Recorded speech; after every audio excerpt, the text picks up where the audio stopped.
Oui, bonjour. Bon, l'idée de faire une conférence sur l'hydrogène, on a déjà fait une, je crois, il y a 2 ans ou 3 ans sur l'hydrogène. Hein. Et la nouvelle idée de faire une conférence sur l'hydrogène est indépendante des événements d'Ukraine, qui nous rappellent quand même que l'indépendance énergétique, c'est quelque chose qu'il ne faut pas oublier. Parce qu'aujourd'hui, contrairement au calcul officiel, en fait, on importe 75% de notre énergie, en gros, en énergie finale. C'est l'énergie finale qui compte, parce que l'énergie d'une centrale nucléaire, c'est de la chaleur d'abord, avant d'être de l'électricité. Donc il faut... Donc voilà. Donc il faut effectivement, demain, et le préparer aujourd'hui, aller vers de nouveaux modes d'utilisation. Alors, c'est pas que les énergies fossiles vont disparaître. Tout le monde est bien d'accord là-dessus, mais si demain, elles vont peut-être progressivement coûter de plus en plus cher. Alors aujourd'hui, elles ne coûtent pas plus cher, puis d'un seul coup, elles coûtent un peu moins cher parce qu'on fait quelques trous supplémentaires qui vont durer quelques années. Mais dans le long terme, on est certain qu'il faut aller trouver de nouvelles sources d'énergie. Une source d'énergie importante, enfin, pas une source d'énergie, un vecteur d'énergie important, c'est l'électricité. L'électricité, comme vous le savez, ça ne se stocke pas. Donc, alors, quand on a fait du nucléaire, on a fait aussi des centrales de pompage-turbinage, qui était une façon de stocker l'énergie la nuit et de la restituer au moment où on en avait le plus besoin. Aujourd'hui, quand on voit les difficultés pour implanter une éolienne quelque part, je ne dis pas les difficultés qu'on aurait à faire de nouveaux barrages. Bon, alors il y a des idées pour de nouveaux barrages, mais on ne va pas en parler maintenant. Il y a des énergies beaucoup plus discrètes et beaucoup plus réparties. Vous voyez, il fait beau, il y a du soleil, mais le soleil a un problème, c'est qu'il y en a beaucoup à midi et il n'y en a pas la nuit, évidemment. L'éolien, j'ai débuté dans l'éolien en 1995, et une des premières idées, c'était de voir comment on pouvait stocker cette énergie qui est aléatoire. Donc on a, de ce côté-là, au niveau de l'électricité et de ces nouvelles énergies, un vrai problème. Alors, il y a des batteries, c'est une solution, mais... Et les batteries font d'énormes progrès. Enfin, si vous regardez si vous êtes intéressé à ces sujets, les batteries font d'énormes progrès, mais ont encore beaucoup d'inconvénients, et en particulier leur poids. Hein. Il y a l'hydrogène. Alors, il y a peut-être d'autres façons de stocker aussi, enfin bon, que je ne connais pas forcément. Donc voilà, l'idée, c'est de dire, on a des possibilités aujourd'hui. La pile à combustible et le moteur à hydrogène, c'est quelque chose qui fait d'énormes progrès que Bertrand Chauvet va vous expliquer. Le problème de l'hydrogène, c'est que c'est un gaz et qu'il faut énormément de... pour le transporter, ça coûte assez cher. D'où l'idée de se dire, essayons de le produire sur place, le plus sur place possible. Pas au Sahara. Regardez tout le soleil qu'on a à Paris, ne serait-ce qu'à Paris. Juste pour vous dire combien il y a de soleil à Paris. Moi, j'habite Meudon, j'ai un toit, j'ai 3 kW, je produis 3000 kWh par an. 3000 kWh par an, c'est, suivant les modèles, 10 à 15 000 km. Avec une voiture ordinaire. 10 à 15 000 km. C'est pas rien. Donc, vous voyez, il y a... Ce problème de mobilité, il y a une façon de le résoudre. C'est une des façons. Il y a, de l'autre côté, donc on peut le produire sur place, et c'est ce que Pierre, il faut que je regarde ton nom, Mortier Picard. Pierre Picard va nous expliquer comment on peut effectivement produire cet hydrogène plus localement, de façon à ne pas avoir à le transporter sur des centaines de kilomètres. Je suis un des fondateurs de la société WH2 que nous avons créée en octobre 2011, qui est le fruit de réflexions sur les aspects stockage d'énergie,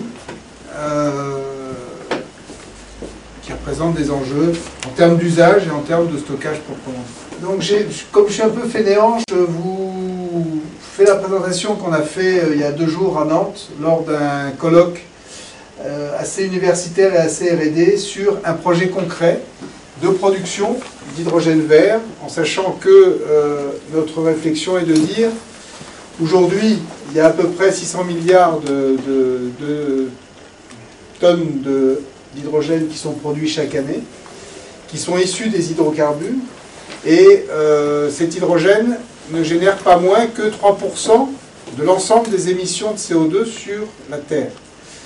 Donc si on veut travailler sur de l'hydrogène énergie, mobilité ou stockage, il faut absolument travailler sur de l'hydrogène qui soit décarboné, eu égard aux problématiques de réchauffement climatique, qui est un sujet polémique. Il y a certainement dans la salle des climato-sceptiques, comme on dit, mais eu égard surtout, ce qu'évoquait Alain tout à l'heure, à la ressource, la disponibilité de la ressource, et eu égard à un sujet qui nous touche tous, aujourd'hui, notamment en France, puisqu'il ne faut pas oublier que 20% de la population française vit dans une atmosphère dégradée. Donc l'idée ce soir est de vous décortiquer un peu un projet de production d'hydrogène vert décentralisé sur une petite centrale hydroélectrique. Voilà, donc, et ce projet s'appelle le projet LACI. Donc on va le détailler un petit peu. Il y a, en préparant cette présentation, je suis un peu tombé par hasard sur cet institut Scripps, qui se situe au milieu de l'océan Pacifique et qui fait des relevés depuis 1960 de teneur en CO2 de l'atmosphère. Et on s'aperçoit que depuis les années 60, on a pris à peu près une centaine de ppm supplémentaires dans l'atmosphère en teneur de CO2. Donc c'est une réalité, c'est lié ou pas à l'activité humaine, on en parlera après, pour le moment nous sommes dans les présentations.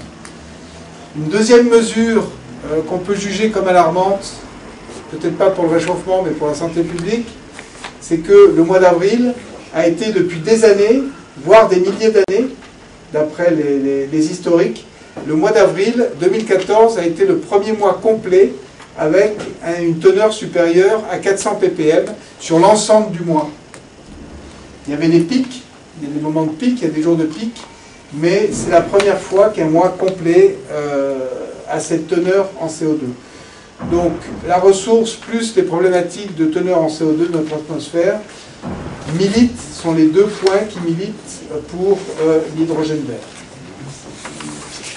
Ensuite, si on parle de mobilité, si on attribue cet hydrogène aux usages mobilité, il est évident qu'il faut que nous parlions de mobilité décarbonée et donc de véhicules qui soient alimentés avec des carburants qui soient neutres en CO2. Si on veut utiliser de l'hydrogène industriel, on utilise tout bêtement du gaz naturel qui se distribue simplement puisqu'il y a des réseaux de gaz naturel. Aujourd'hui, on a un réseau de gaz naturel en France qui couvre 9000 communes en réseau de distribution. Donc on a un réseau de transport, un réseau de distribution. Donc tout est fait pour qu'on puisse rouler au gaz. Une des problématiques de l'hydrogène, c'est effectivement, comme le disait Alain, sa distribution. Et c'est le modèle sur lequel s'appuie WH2 pour dire nous allons du puits jusqu'au réservoir et nous localisons le puits là où va se situer le réservoir. Car on sait tous ici qu'un des succès, un des facteurs de succès du pétrole, c'est bien évidemment sa simplicité d'extraction, sa simplicité de transport. Vous avez ici la photo d'un Kangoo dont va vous parler certainement Bertrand tout à l'heure, qui est un Kangoo qui roule, qui est équipé d'une pile à combustible, qui fonctionne à hydrogène et qui nous a permis de démonstrateur de véhicules à la mairie de la commune sur laquelle nous sommes allés nous implanter. En deux mots, WH2 donc, a été créé en octobre 2011. Nous avons aujourd'hui un capital de 327 000 euros. Pour les investisseurs potentiels, nous avons un statut de JEI et nous avons un financement Easy-OSEO. Nous travaillons sur principalement 4 projets phares. Donc le projet Pushy dont nous allons parler, qui est financé par Easy-OSEO à l'époque, BPI France maintenant. Nous travaillons sur le projet PACMON, qui est un projet qui est cofinancé par l'ADEME et qui est le résultat d'une demande du leader mondial des systèmes de déclenchement d'avalanche, qui est une société française, pour faire plaisir à notre ministre du redressement productif, c'est la société TAS, qui est basée vers Albertville. Ils ont un problème d'alimentation de leur système de déclenchement d'avalanche et ils nous ont demandé d'intégrer une pile à combustible qui elle aussi est fabriquée en France et que cette pile à combustible puisse fonctionner jusqu'à moins 40. Juste pour mémoire, mais je pense que vous le savez tous ici, une pile à combustible émet de la vapeur d'eau. Donc aujourd'hui, il y a un certain nombre de fabricants qui garantissent le fonctionnement de la pile à combustible jusqu'à moins 20. Et là, donc, nous allons doubler la capacité thermique de la pile à combustible. Nous avons développé un site de vente h2shop.fr, d'ailleurs, je vous montrerai tout à l'heure, qui vend un certain nombre de produits ludiques et de produits pédagogiques qui fonctionnent à l'hydrogène, qui permettent de diffuser l'usage de l'hydrogène dans la vie courante, puisque un frein sociétal lié à l'hydrogène qui est important, c'est que dans l'inconscient collectif, l'hydrogène est perçu comme un gaz dangereux. Alors, oui, c'est un gaz dangereux, mais on ne part pas de la situation zéro, puisque les hydrocarbures présentent aussi un certain nombre de niveaux de danger. Et nous travaillons sur la fourniture de piles à combustible pour alimenter en autonomie un certain nombre d'usages. Nous avons aujourd'hui au bord de la Seine, sous le musée d'Orsay, il y a des kiosques, il y a de location, on peut monter, ils vendent des billets pour monter dans les bateaux-mouches, ils ont des activités de vente de pizza, je ne sais pas quoi, enfin d'un certain nombre de choses, de souvenirs parisiens, et nous avons 2 cahutes sur les bords de la Seine qui sont équipées avec des piles à combustible que nous leur fournissons. Pardon. Ces piles à combustible, là, dans le cas présent, ce sont des petites puissances et elles fonctionnent au méthanol. Ce sont des piles à combustible qui sont fabriquées en Allemagne et elles fonctionnent au méthanol. WH2 n'est pas une société de R&D pure. Bertrand va parler tout à l'heure de Symbio-FCL. Ce n'est pas non plus une société de R&D pure, c'est une société d'intégration. Plus que ça. Bon, il en parlera tout à l'heure. Nous ne sommes pas une société de R&D pure, mais nous déployons des solutions pour lutter contre le réchauffement climatique, car nous y croyons, pour rétablir la qualité de l'air, c'est un fait réel, et pour travailler dans le sens de l'indépendance énergétique, puisque l'hydrogène va être produit à partir des énergies renouvelables disponibles localement. Les marchés que nous adressons à partir de l'hydrogène vert que nous allons produire sont de 2 types. Un, la mobilité décarbonée qui commence à émerger, tout doucement, mais qui commence à arriver. Et le stockage d'énergie. Alors quand on parle de stockage d'énergie, ce n'est pas forcément stocker de l'électricité comme dans les steppes sur les grands barrages, comme ça se fait maintenant, mais c'est plutôt, aujourd'hui, le stockage d'énergie est plutôt vu dans un mécanisme qu'on appelle le power to gas, et donc d'injection de l'hydrogène dans les réseaux de gaz, comme ça commence à se faire en Allemagne, et comme le porte le projet de Dunkerque, projet GRID, qui est porté par GDF Suez, pour, à partir d'électricité éolienne, produire de l'hydrogène et injecter cet hydrogène dans les réseaux de gaz pour en améliorer les capacités énergétiques. Les métiers de WH2, aujourd'hui, se situent sur l'ensemble de la chaîne de production jusqu'à la chaîne de distribution d'hydrogène. Nous avons un bureau d'études qui a des compétences sur l'identification des besoins d'hydrogène vert par rapport aux projets de déploiement d'hydrogène qui peuvent exister, l'identification des sites à proximité de ces projets de consommation d'hydrogène. Nous sommes capables d'investir dans les unités de production d'hydrogène, donc ce sont soit des électrolyseurs, soit des réformeurs de biogaz. Nous fournissons l'hydrogène pour stockage en basse ou en haute pression. Quand on parle basse pression, on parle d'hydrogène stocké sous hydrure de magnésium. Et nous sommes capables de fournir, nous avons les compétences pour ça, de fournir les systèmes de remplissage des véhicules. Donc on ne parle pas de station-service, on parle plus de stations ou de systèmes de remplissage des réservoirs des véhicules en hydrogène.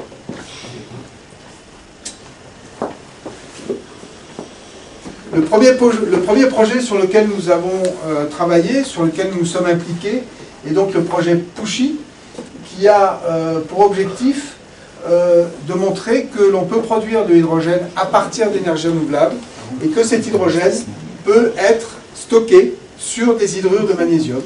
Donc quand on parle de stockage sur hydrure de magnésium, nous parlons de stockage basse pression, ce qui présente un certain nombre d'avantages. Ce projet est un projet global de 12 millions d'euros, financé à hauteur de 50% par, à l'époque, Iseoseo, et maintenant BPI France. Le consortium, qui est un consortium qui est mené par la société McPhy, dont tout le monde a dû entendre parler maintenant aujourd'hui dans cette salle, qui est une société basée en Isère et dans la Drôme, et qui est la société française de R&D et de mise au point de ces systèmes de stockage d'hydrogène sur des hydrures de magnésium. WH2 fait partie du consortium.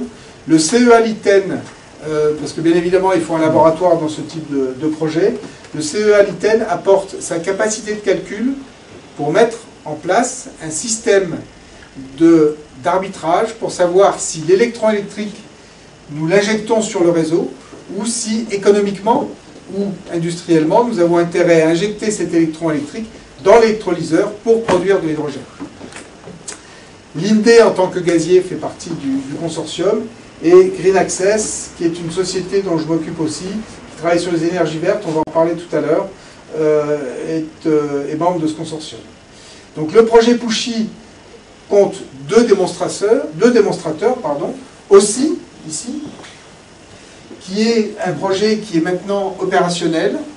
L'idée d'Aussi, c'est d'installer un électrolyseur sur le site de consommation d'hydrogène, qui sera dans la plupart des cas un site industriel, et de stocker cet hydrogène sur des hydrures de magnésium, donc un stockage basse pression. Le projet LACI, qui est le projet sur lequel nous travaillons, nous, WH2, qui a pour objectif de produire cet hydrogène sur le site de production d'électricité. Donc le projet aussi est opérationnel depuis le mois d'octobre 2013. Ici vous avez l'électrolyseur et ici le conteneur de stockage d'hydrogène sur les hydrures de magnésium. Ce site est localisé à la Botte-Fanjas, donc dans les ateliers, dans l'usine de la société McPhy. Le projet LACI, dont on va parler, donc, est localisé dans la localité de Port-Nord, qui se trouve à une centaine de kilomètres à l'ouest de Paris et à une trentaine, quarantaine à l'est de la ville de Rouen et assez proche de la ville du Havre. L'objet de l'ACI, c'est d'installer un électrolyseur sur la centrale hydroélectrique pour produire cet hydrogène. L'objectif, donc on en a déjà rapidement parlé, l'objectif du projet LACI est d'étudier la possibilité que nous avons de coupler plusieurs énergies renouvelables sur un électrolyseur. Donc nous nous sommes installés sur une centrale hydroélectrique d'une puissance de 6,8 MW et nous allons en plus rajouter une petite installation photovoltaïque pour faire du couplage d'énergie renouvelable. L'avantage d'installer du photovoltaïque sur ce projet-là est de pouvoir gérer l'intermittence du photovoltaïque, intermittence que nous n'aurons pas sur cette centrale hydroélectrique. Le deuxième objectif est de développer un système mobile de stockage d'hydrogène sous forme solide, en sachant que lorsque nous présentons ce projet et que nous discutons avec les populations dans un village, dans un site, sont inquiétées par les passages de camions et sont inquiétées par les dangers que peuvent représenter les gaz sous pression. Le fait de pouvoir transporter de l'hydrogène sous forme solide, donc basse pression, est un atout en termes de sécurité, est un atout considérable et rassure complètement les populations. Un objectif réglementaire, puisque le site de Port-Mort est le premier site pour lequel il va y avoir une ICPE, une demande d'autorisation pour les installations classées pour l'environnement qui a été déposée. Nous sommes en cours d'enquête publique.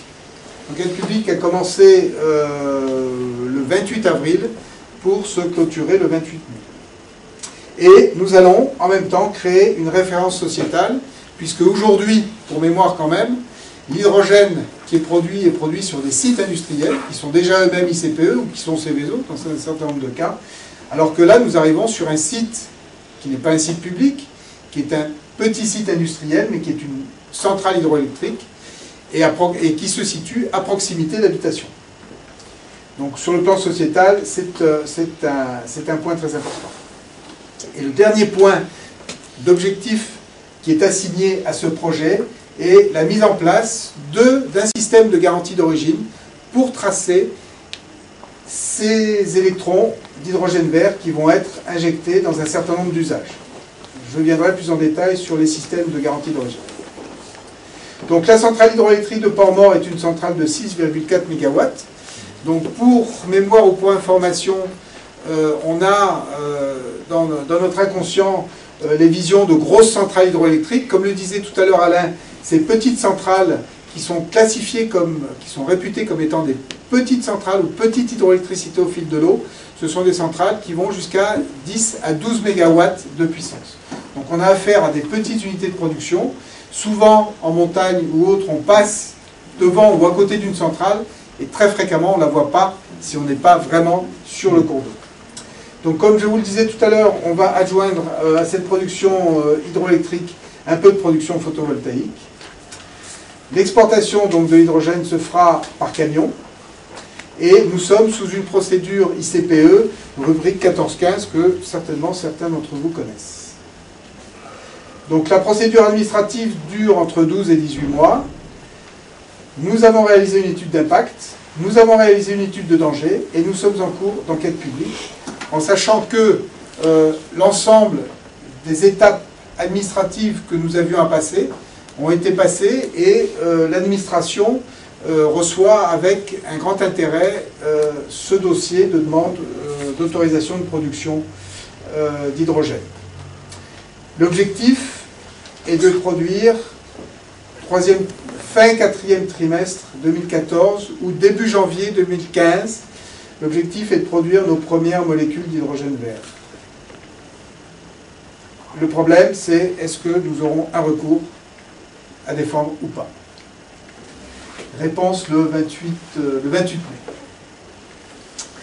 Donc pour vous présenter en photo, vous avez ici la Seine qui coule, vous avez le barrage de Port-Mort, avec ce côté de la rive, donc rive gauche, vous avez l'écluse. Le barrage, bien évidemment, est géré par les VNF. Vous avez ici ce qu'on appelle le canal d'Amnée.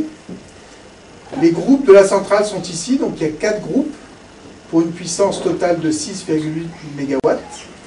L'électrolyseur sera installé ici sur l'île. Et nous avons la chance ici d'avoir l'arrivée du réseau de gaz qui est géré par GRDF. Donc nous sommes sur le réseau de distribution de gaz.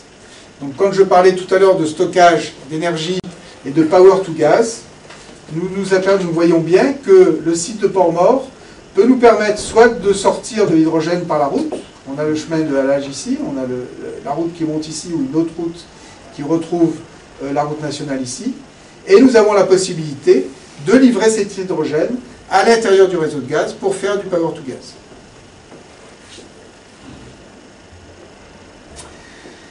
La production en phase d'étude, donc sous couvert du projet, la production d'hydrogène que nous allons sortir sera de 7 tonnes par an, et nous déposons notre dossier de dépôt d'autorisation, va nous permettre de produire jusqu'à 3 fois cette capacité-là.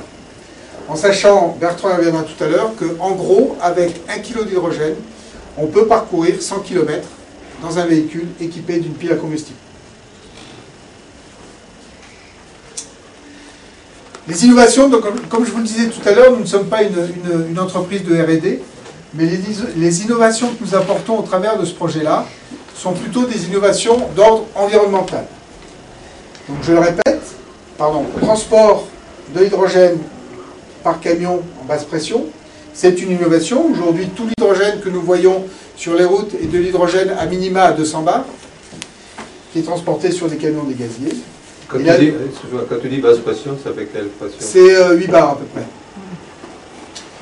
La deuxième innovation environnementale qui va réjouir les écologistes, c'est que vous n'êtes pas sans savoir que quand on produit de l'hydrogène, on coproduit de l'oxygène, 2 tiers, 1 tiers, et donc quand on est en aval ici de la centrale, donc sur le canal de fuite, principalement en été, avec la baisse de la chute, le niveau d'oxygène de l'eau est insuffisant. Donc nous avons décidé d'injecter l'hydrogène, l'oxygène coproduit avec l'hydrogène, de l'injecter dans l'eau pour alimenter les poissons en oxygène. C'est une façon comme une autre de nous mettre les écologistes dans la poche. Certains d'entre eux, pas tous. Mais ce n'est pas que pour ça, c'est par amour des poissons. En tant que pêcheur. Juste un point sur ces histoires d'oxygénation. J'ai fait par ailleurs la centrale qui est à la Monde pour mort. Et en fait, quand l'eau n'est pas assez oxygénée, d'une façon générale, et quand on la passe dans les turbines, elle est moins oxygénée que quand elle se déverse. Et donc, on a, quand on construit ce type de centrale, une obligation de réoxygéner l'eau à l'aval, puisqu'elle est plus oxygénée. Donc c'est un vrai...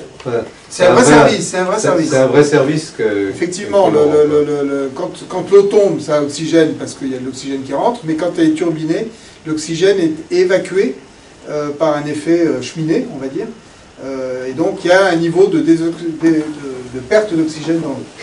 Alors, simplement, il faut savoir qu'il y a un certain nombre, tout le long du canal d'amener, du canal de fuite, vous avez des sondes qui mesurent ce niveau d'oxygène, d'où notre connaissance du niveau d'oxygène. La troisième nouveauté environnementale est la garantie d'origine. Aujourd'hui, nous avons deux vecteurs ou deux sources d'énergie à partir desquelles nous travaillons des garanties d'origine.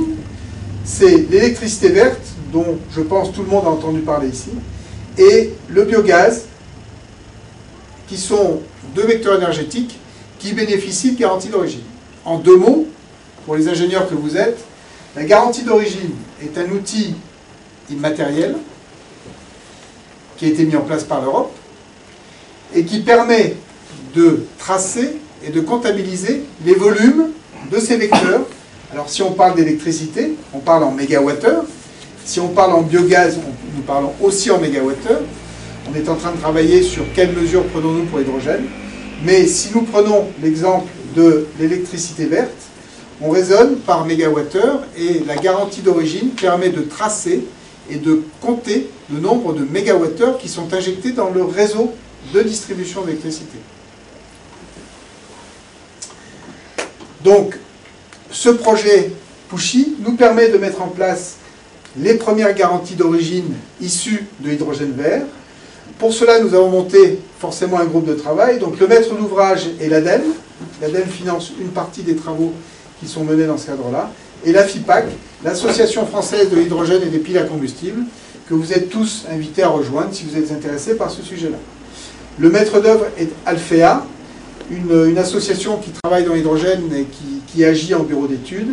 Et nous avons monté un groupe de travail qui inclut bien évidemment l'ADEME, qui inclut bien évidemment le leader des gaz industriels français Air Liquide, GDF Suez, Green Access.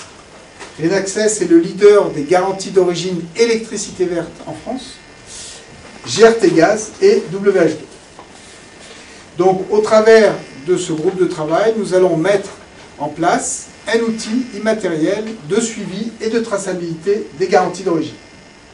Nous avons prévu de lier, de clore nos travaux sur les garanties d'origine à partir du moment où les premières molécules de port-mort seront disponibles. Si on veut visualiser le fonctionnement de la garantie d'origine, nous avons donc ici la production de notre vecteur énergétique issu d'énergie renouvelable.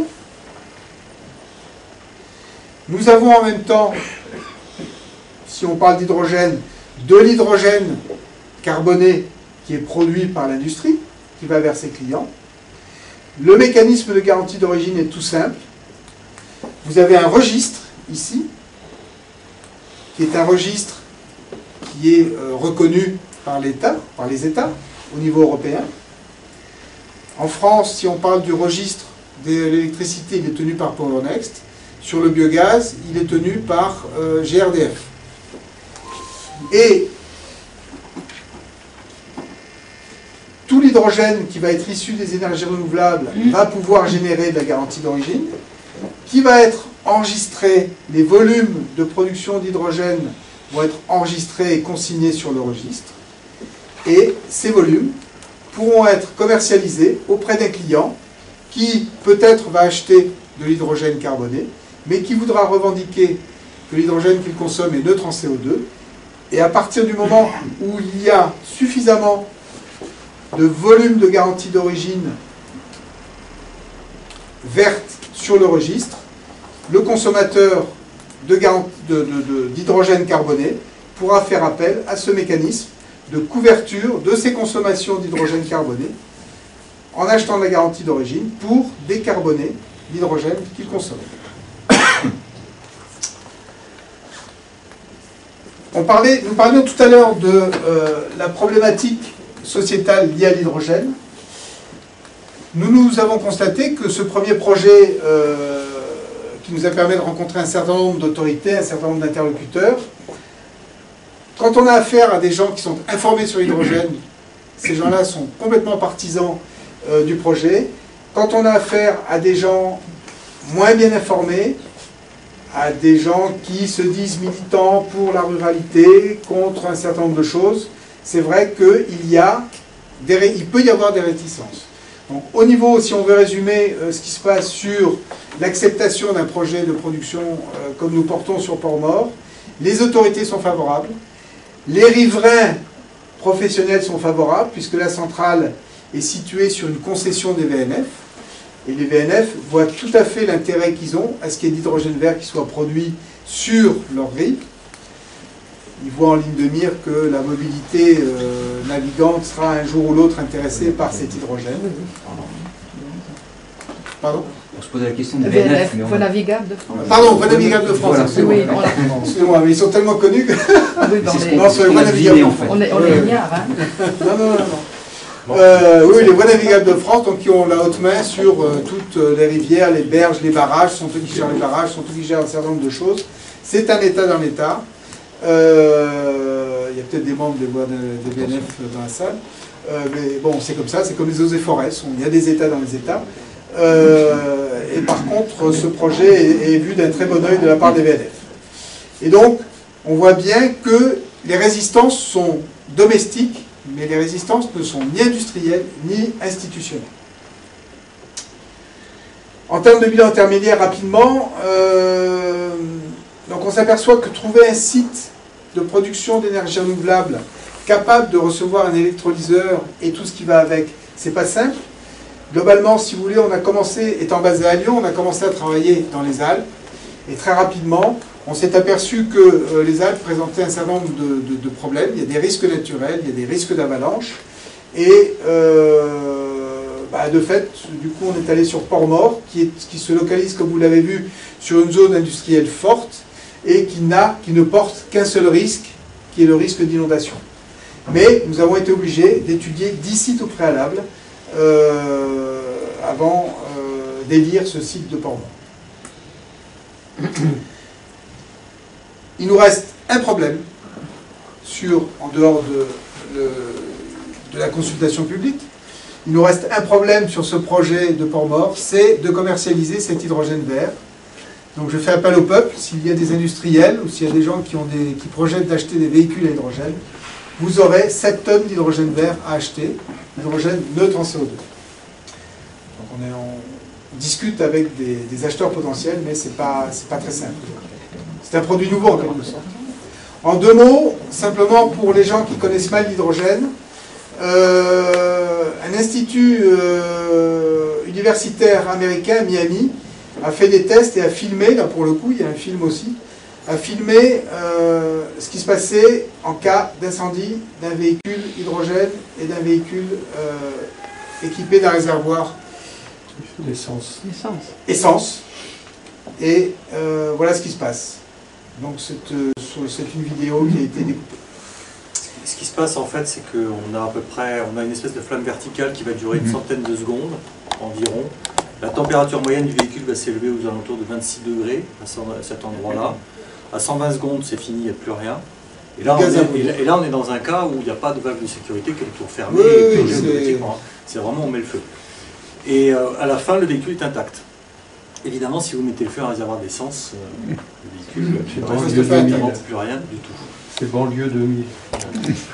C'est ce qui a fait dire au directeur des SDIS lors de la conférence de l'ADEME, on était ensemble, que en fait l'hydrogène n'est ni plus ni moins dangereux qu'une autre forme d'énergie, ça pose simplement des risques spécifiques. Donc la problématique, c'est de s'adresser à ces risques spécifiques que les pompiers français font très bien aujourd'hui. D'ailleurs, les pompiers allemands et les pompiers américains viennent en France prendre des formations sur l'hydrogène et sur les interventions sur les véhicules hydrogène en France, alors qu'on n'a quasiment rien déployé, c'est quand même étonnant, mais c'est comme ça. Donc les 10 Français ont fait un très gros effort dans ce sens-là. Et donc il y a des problèmes spécifiques à gérer, certes, mais on voit bien que si on parle strictement de la mythologie de l'hydrogène grand public, on n'est pas dans un contexte où on fait exploser un quartier ou on détruit une voiture, etc. C'est pas du tout là que se situe le risque.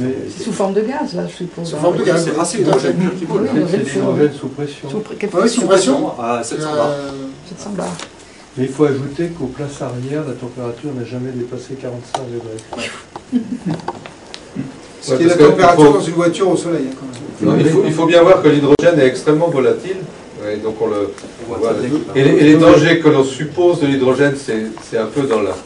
C'est l'inconscient collectif. C'est un peu dans l'inconscient collectif dû à l'explosion du Hindenburg, mais qu'on n'est pas du tout dans les mêmes considérations. Et aujourd'hui, l'INERIS considère que l'hydrogène est beaucoup moins dangereux que sur une voiture que le réservoir d'essence. Bien sûr. Je reviendrai là-dessus. Mais simplement pour le mythe du ballon qui explose ou qui brûle, il faut savoir qu'en fait, en réalité, l'hydrogène n'a jamais C'est pas brûlé. l'hydrogène qui a brûlé. C'est un composé chimique de la peinture de l'enveloppe qui en fait a pris feu. Mais au moment où tout ça se passe, le ballon est déchiré, l'hydrogène s'est instantanément volatilisé dans l'atmosphère et il n'a jamais brûlé, mais pas la moindre atome. Donc ça encore, ça fait partie des mythes fondateurs de l'insécurité hydrogène. Il y a des problématiques d'insécurité spécifiques à l'hydrogène, mais c'est pas celle-là. Donc enfin, j'y reviendrai un petit peu plus. Il faut ajouter que la flamme d'hydrogène rayonne très peu. Et moi j'ai travaillé sur la propulsion spatiale et au début les opérateurs avançaient avec un bâton et si le bâton s'enflammait, ils savaient qu'il y avait le feu.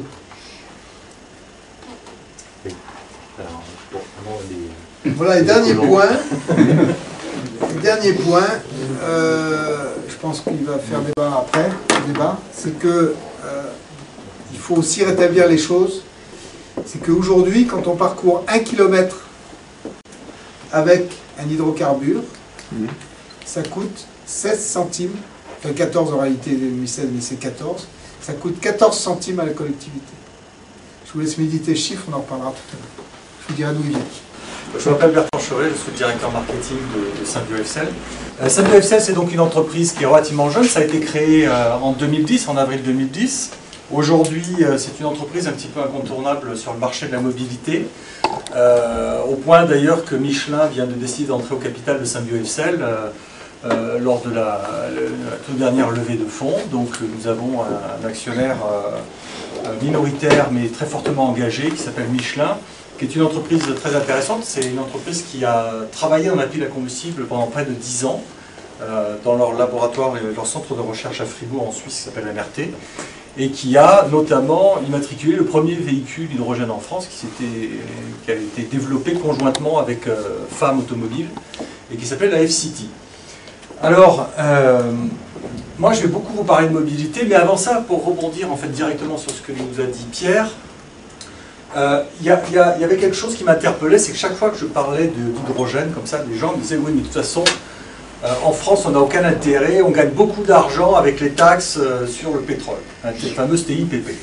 Ah, ben c'est très intéressant, mais à force qu'on me pose la question, je me suis dit, je vais quand même essayer de regarder de quoi il retourne quand on parle de cette TIPP. Et j'ai fait le petit calcul en 2012, et puis j'ai regardé en 2011, je me suis aperçu que c'était la même chose, et puis récemment j'ai revalidé sur 2013, c'est encore la même chose. C'est que comme ces importations d'énergie fossile ont un impact direct sur notre déficit commercial, on s'aperçoit que chaque fois qu'on a levé 1 euro de TIPP, on a en fait creusé notre déficit commercial de 1,6 euros. Ça, du strict point de vue de la balance de la nation, quand même déjà ça interpelle un peu. Et si on va un peu plus loin que ça, et on se dit, en fait, chaque fois que le pétrole monte, en fait, on perd de la productivité, on perd des emplois, on a des coûts sociaux, etc.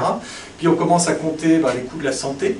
Et vous allez voir, nous on a fait ces exercices sur une grande étude française qui vient de sortir qui s'appelle L'âge de mobilité France, dont je vous parlerai un petit peu plus tard. Si vous ajoutez l'ensemble de ces impacts sur l'économie, en réalité, le coût réel, il est plus proche des 3 euros. C'est-à-dire que chaque fois qu'on a levé 1 euro TIPP, la nation a perdu 3 euros. C'est quand même, quelque part, ça devrait interpeller un petit peu. Alors, on nous dit, bon, très bien, on va essayer.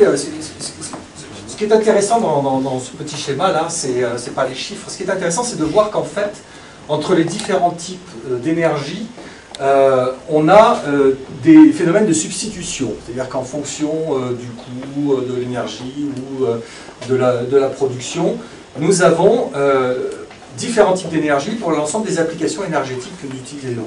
Ça veut dire quoi? Ça veut dire que dans les applications énergétiques, celles qu'on va retrouver au bout de la chaîne, il y a... rien n'est écrit dans le marbre. D'accord? C'est pas parce qu'on a des véhicules thermiques aujourd'hui qui brûlent de l'essence qu'on ne peut pas avoir des véhicules qui fonctionnent avec un autre vecteur énergétique. Et ça, on l'a vu tout au long de l'histoire. Et on est aujourd'hui dans une situation où on peut commencer à penser substitution, déplacement, changement de vecteur énergétique. Évidemment, tout ça va prendre beaucoup de temps, ça va se passer à degrés différents sur différents types d'applications, et je vais un peu détailler tout ça. Pour revenir sur la question du stockage énergétique, qui est effectivement un enjeu absolument majeur, en fait, il existe énormément de technologies. Et à chacune de ces technologies correspond un usage et une application particulière. Parce que ce qu'on appelle les surplus électriques, à certains moments donnés, ça peut être énormément d'énergie dans un temps relativement court. Ça peut être au contraire peu, mais sur un temps très étalé. Ça peut être très concentré à un endroit et très peu à un autre, etc., etc. Et en fait, à chacune de ces problématiques va correspondre une technologie de stockage spécifique, qui sera plus performante d'un point de vue économique qu'une autre. Et on connaît très bien les steps, on en a parlé un petit peu. On sait que les batteries peuvent répondre à une partie de cette problématique-là. Et on sait aujourd'hui que le changement de vecteur énergétique passé à l'hydrogène est une solution qui a beaucoup d'intérêt. Et alors ça a été étudié très précisément par GRT Gaz en particulier, dans une grande étude qui a été conduite par un cabinet de consulting qui s'appelait eCube. Et les résultats de cette étude ont été présentés à la commission sénatoriale de l'Office parlementaire des choix scientifiques et techniques, l'OPEX, commission biparlementaire Sénat-Parlement. Je faisais partie des experts audités dans ce truc-là. Et on nous a expliqué qu'effectivement, avec les schémas actuels, les scénarios actuels de transition énergétique à l'horizon 2050, on allait se retrouver avec à peu près 75 TWh de surplus annuel dont on ne saura pas quoi faire. Alors, au jour d'aujourd'hui, ces surplus, il y en a qui sont très intéressés, qui savent quoi en faire, ce sont les Suisses, qui sont pas seulement les banquiers de l'Europe, ce sont aussi les banquiers de l'énergie. On sait très peu que la plupart de nos surplus, revendus au marché de gros, sont rachetés par les Suisses qui font du pompage, et puis qui nous le revendent l'hiver très cher, en multipliant les prix par beaucoup. Pour le nord de l'Europe, ça se passe en Suède, principalement. En fait, vous avez les Suisses et les Suédois qui sont les grands spécialistes de ce type de business. Alors, les gaziers se disent, mais si j'ai de plus en plus d'énergie intermittente, de plus en plus de surplus, peut-être que ça va devenir intéressant économiquement de racheter au marché de gros cette électricité EDF, et puis de produire de l'hydrogène avec. Et ils se sont rendus compte qu'en effet, vu ce potentiel-là, il était, et en faisant une étude très très précise sur les intermittences, quand est-ce qu'elles arrivent, avec quelle quantité, etc., quelle était la proportion de cette intermittence qui pouvait être éventuellement utilisée pour fabriquer l'hydrogène, et c'est de l'ordre de 25 TWh. Et pour atteindre cet objectif-là, il suffirait de déployer en France à peu près 1000 électrolyseurs d'1 mégawatt répartis sur le territoire pour atteindre ces objectifs. Alors évidemment, c'est juste une prospective, mais elle est quand même intéressante parce qu'on voit dans d'autres pays d'Europe un certain nombre d'énergéticiens commencer à lancer des prototypes, à lancer des expérimentations pour le faire, et en France aussi, je vais en parler très brièvement, en France aussi on commence à faire ça.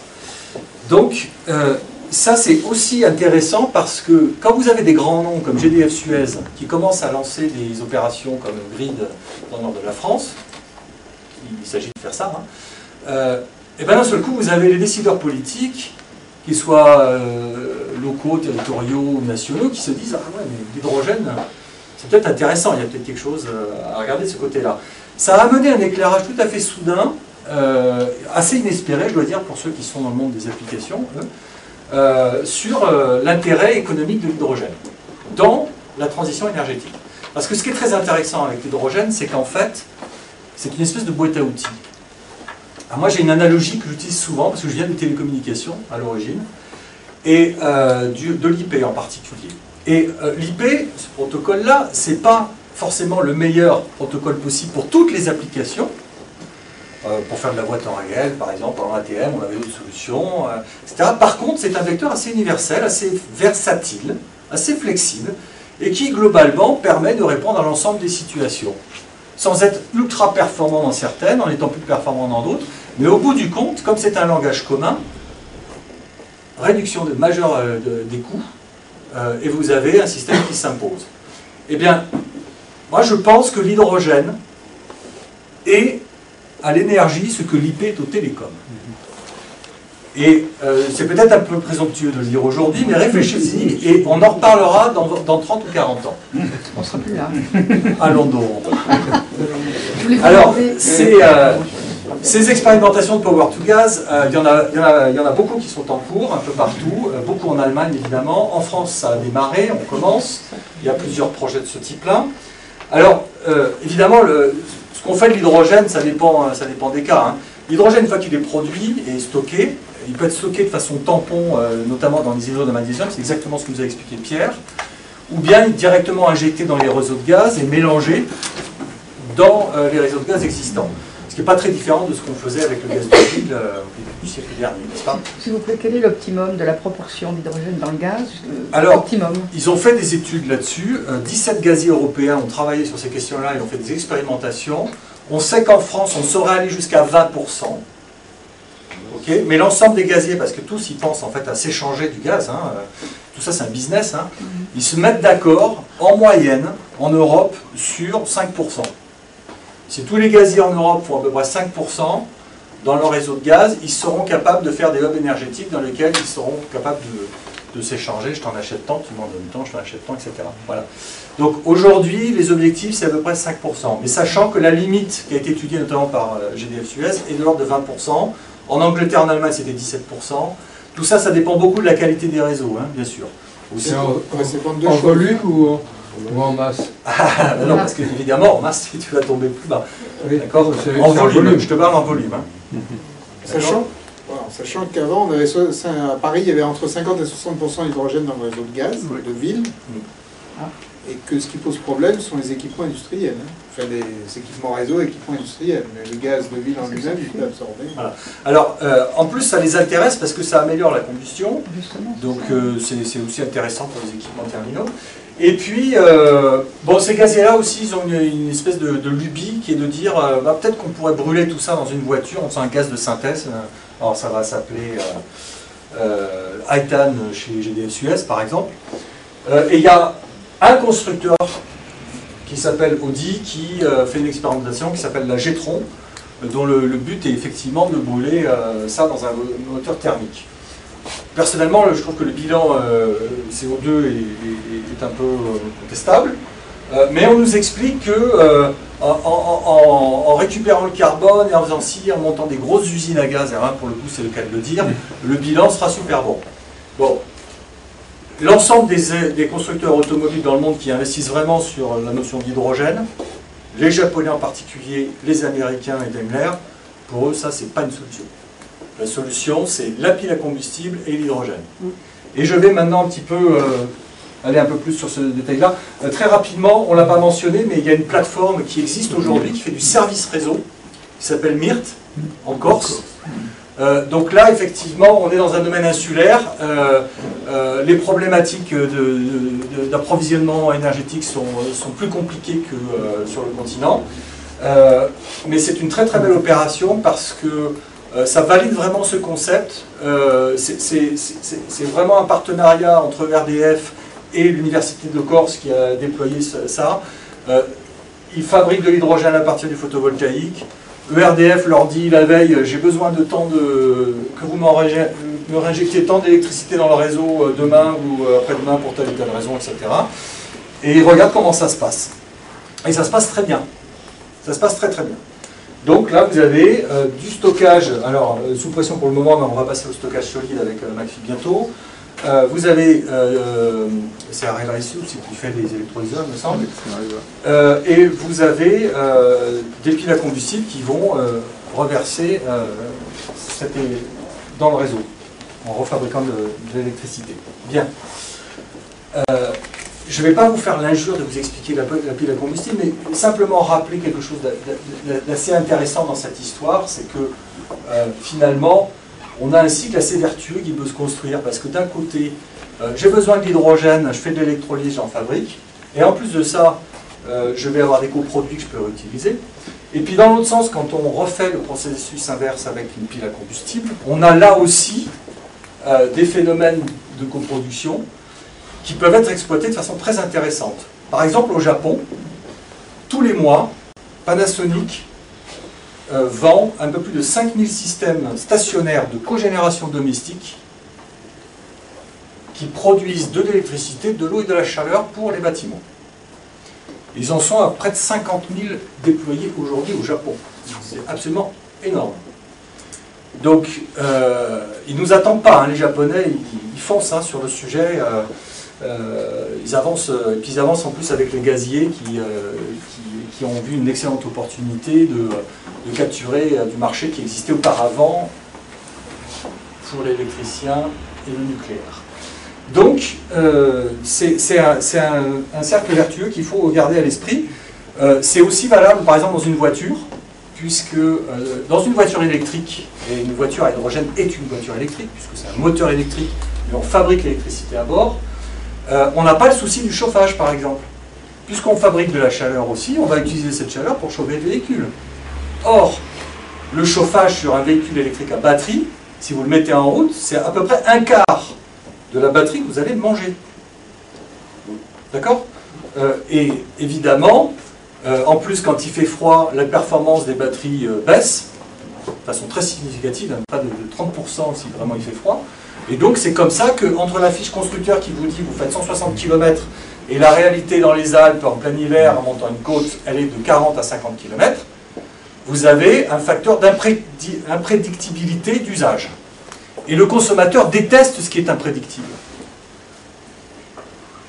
Et on va garder ça à l'esprit pour voir tout l'intérêt des voitures piles à combustible. Donc on a la possibilité d'un cercle vertueux dans lequel on va produire de l'énergie qui sera décarbonée, on va la stocker, on va la distribuer et on va la mettre dans des applications. Et évidemment, un des vecteurs d'application qui nous intéresse énormément, c'est forcément l'automobile. Tout le monde y pense pour des tas de raisons et nous allons y venir. Mais il n'y a pas que la mobilité. On a l'habitude dans ce marché de décomposer le marché en 3 grands segments d'applications. Les applications stationnaires. Aujourd'hui, vous prenez les data centers d'Apple, de Google et maintenant de Microsoft qui sont en train de s'y mettre, ils sont entièrement backupés par des systèmes piles à combustible stationnaires. Parce que là, sécurité absolue, on peut mettre de l'énergie. Vous avez Solvay à Anvers, en Belgique par exemple, qui a une pile stationnaire d'1 mégawatt. Ils utilisent leur propre hydrogène fatal, parce que là ils font du chlore, de l'ammoniac, des machins à cet endroit-là, du PVC, c'est plutôt du PVC à Anvers. Et puis ils récupèrent leur sous-produit dit hydrogène fatal et s'en servent pour faire l'électricité qui fait marcher l'usine. et en plus qui pourrait, pour certains surplus, être utilisé sur le réseau pour les habitations voisines. Donc ce type d'applications stationnaires sont appelées à se développer. Partout on a besoin de sécuriser l'électricité, aussi pour les applications dites de secours, bien sûr, pour remplacer les générateurs diesel, etc. Donc il y a de plus en plus de solutions qui sont en train de se développer comme ça. Et puis aussi dans les sites isolés, il y a une autre entreprise française intéressante qui s'appelle Attaway, qui est à Chambéry, qui fait des systèmes totalement intégrés, production d'énergie renouvelable, photovoltaïque ou éolien, batterie pour du stockage court terme, pour faire sous 2-3 jours, et tout le surplus sert à fabriquer de l'hydrogène, qui est le stockage long terme, et quand vous arrivez dans des périodes où on a vraiment besoin de ressortir ce stockage long terme, et ben on a une pile à combustible qui va en fabriquer l'électricité. Et ça va partir dans des refuges, parcs de la Vanoise, dans des îles, etc. etc. Bien. Et vous avez à l'autre bout des applications nomades. Alors là, je pense que tu pourras nous en parler, surtout nous montrer des choses, parce que ça aujourd'hui, vous pouvez l'acheter. Hein. Vous pouvez trouver des recharges de piles à hydrogène qui vous permettent de recharger votre portable, votre équipement électronique, etc. etc.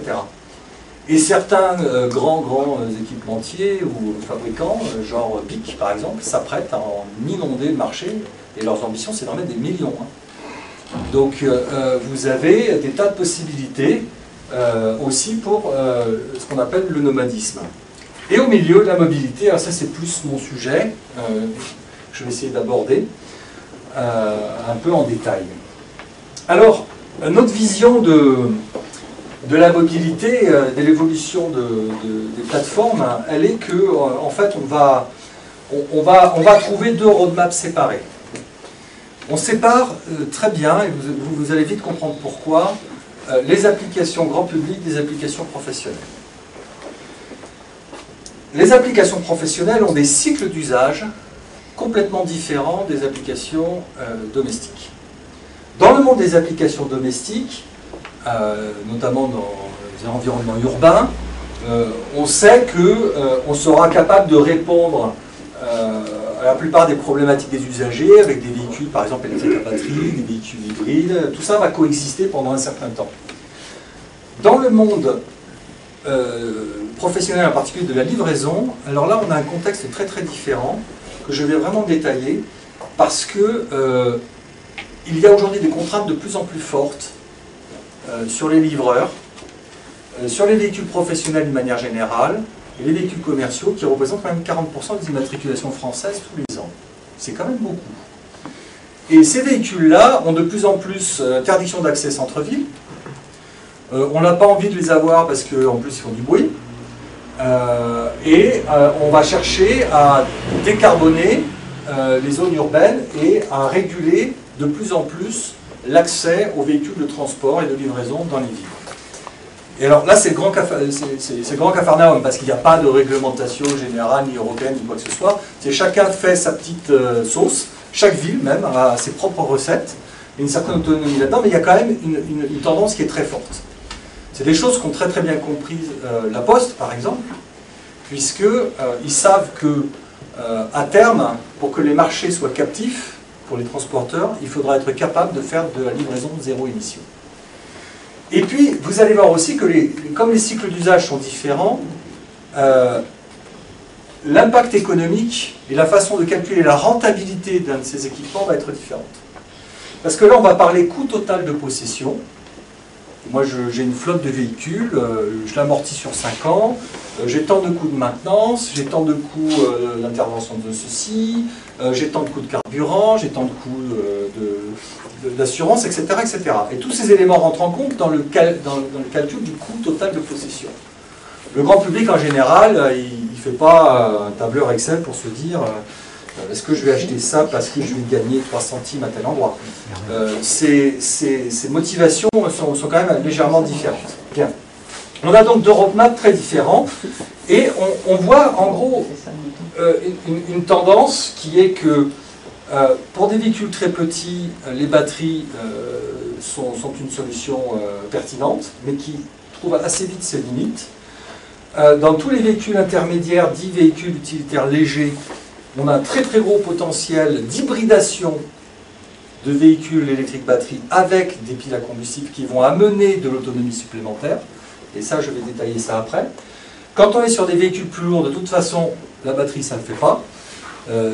Si vous avez un camion, un Midlum 24 tonnes ou quoi que ce soit, et que vous le faites avec des batteries, vous allez transporter plus de batteries que de fret. Donc, votre modèle économique, il ne marche pas. C'est pas la peine, ça ne fonctionnera pas. Par contre, mettre des piles à combustible forte puissance, là, ça va avoir du sens. Et puis, sur le long haul, ce qu'on appelle vraiment le long haul, les gros camions qui font des centaines de kilomètres, je pense qu'on va rester sur le diesel, malheureusement, pendant encore un certain temps. Et un jour, peut-être, on changera tout ça. Alors, les cycles d'usage, ça c'est vachement intéressant parce que ça nous dit exactement ce qui se passe. Ce sont des vraies courbes d'usage. En réalité, une partie provient de Renault et d'autres de la Poste. On s'aperçoit que, contrairement au grand public, qui lui en réalité va faire en moyenne 30 km par jour dans une zone urbaine, on a des cycles d'usage qui sont beaucoup plus importants. Et la tendance, c'est qu'on va les augmenter de plus en plus. La Poste aujourd'hui ressemblera bientôt aux postes scandinaves. Pourquoi? Parce que la Poste perd de l'argent sur la distribution du courrier. Aujourd'hui, ce qui maintient la Poste en vie, financièrement parlant, c'est son activité bancaire. Et chaque fois qu'il y a un courrier qui est livré, la Poste perd de l'argent. Donc, pour eux, il n'y a pas d'autre solution que d'utiliser leur flotte pour faire d'autres services à valeur ajoutée. Et notamment des services à la personne. Il y a un certain nombre d'expérimentations en cours où le postier, il peut même acter pour une compagnie d'assurance, prendre une photo d'un sinistre, l'envoyer avec une application sécurisée, pim bam boum, c'est fait. Il peut reprendre des colis pour les renvoyer à Zalando ou je ne sais pas quoi, etc. Il y a tout un tas de business models qui sont possibles, auxquels la Poste travaille, sur lesquels la Poste travaille, et commence à expérimenter. Et tout ça va conduire à une augmentation, évidemment, du cycle d'usage en kilométrage et en temps parcouru. Et vous voyez bien que, par contre, dans tout ce qui est vraiment les coursiers professionnels, les transporteurs professionnels qui ne font pas que du courrier, ils ont des cycles d'usage qui sont très élevés. Et en gros, 80% des véhicules utilitaires déployés aujourd'hui font plus de 100 km/h. Et donc vous voyez bien qu'on a un vrai souci, parce que si on essaie de faire ça avec des véhicules à batterie, ça ne va pas le faire. Donc la Poste, quand ils ont dit, avec le Grenelle, j'achète 10 000 véhicules, aujourd'hui ils en ont 4 000 de déployés, et ils ne savent plus où en mettre. Parce qu'ils ont atteint les limites en usage. Ils savent que s'ils commencent à en mettre d'autres, ils vont avoir des soucis, ils ne pourront pas faire les tournées complètes, etc., etc. Or, ils veulent désespérément utiliser des véhicules électriques. Et c'est là où la solution de l'hybridation d'un véhicule électrique batterie existant avec un prolongateur d'autonomie prend tout son sens. Et ça, c'est une petite invention française dont je vais parler. Je ne voudrais pas prendre trop de temps sur tout ça, mais je vais vous expliquer qu'en fait, vous pouvez prendre un véhicule de série et vous pouvez lui rajouter un kit d'extension. Vous n'avez pas besoin d'inventer une nouvelle voiture, une nouvelle plateforme, de faire un nouveau châssis, etc., de tout inventer de jusqu'à zéro. Vous pouvez prendre des véhicules existants. Ces véhicules sont pleins de trous, il y a plein d'espaces vides. Véhicules électriques, hein. Véhicules électriques. Oui, parce que justement, quand on fait des véhicules électriques, en fait, on prend beaucoup moins de place, les moteurs sont plus petits, il y a beaucoup moins de composants, ce qu'on appelle le balance of plant, le système, tous les périphériques du véhicule sont beaucoup moins gros, et vous avez plein d'espaces vides. Alors en fait, quand vous ouvrez un Kangoo Z2 devant, vous avez même des boîtes en plastique qui vous font croire qu'il y a quelque chose, vous l'enlevez, il n'y avait rien dessous. Donc, quand vous étudiez ça, vous dites, mais en fait, on pourrait peut-être utiliser ces espaces vides intelligemment pour ajouter un système additionnel dont la seule vocation sera d'amener de l'énergie supplémentaire. Et ça, c'est ce que nous avons fait. Avec le Kangoo Z2 de Renault pour commencer, bon, c'est pas parce que c'était un Français, c'est juste parce que en termes de part de marché, le Kangoo Z2, c'est 98% des utilitaires électriques aujourd'hui déployés, donc le marché il est là.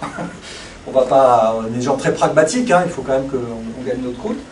Et donc on s'est intéressé à ce véhicule et on a très vite compris comment on pouvait venir s'insérer. Alors ça c'était la toute première version. Aujourd'hui la nouvelle La version K3 qui lui a succédé a une implémentation différente. Les réservoirs sont plus dessous, il y en a un seul à l'intérieur.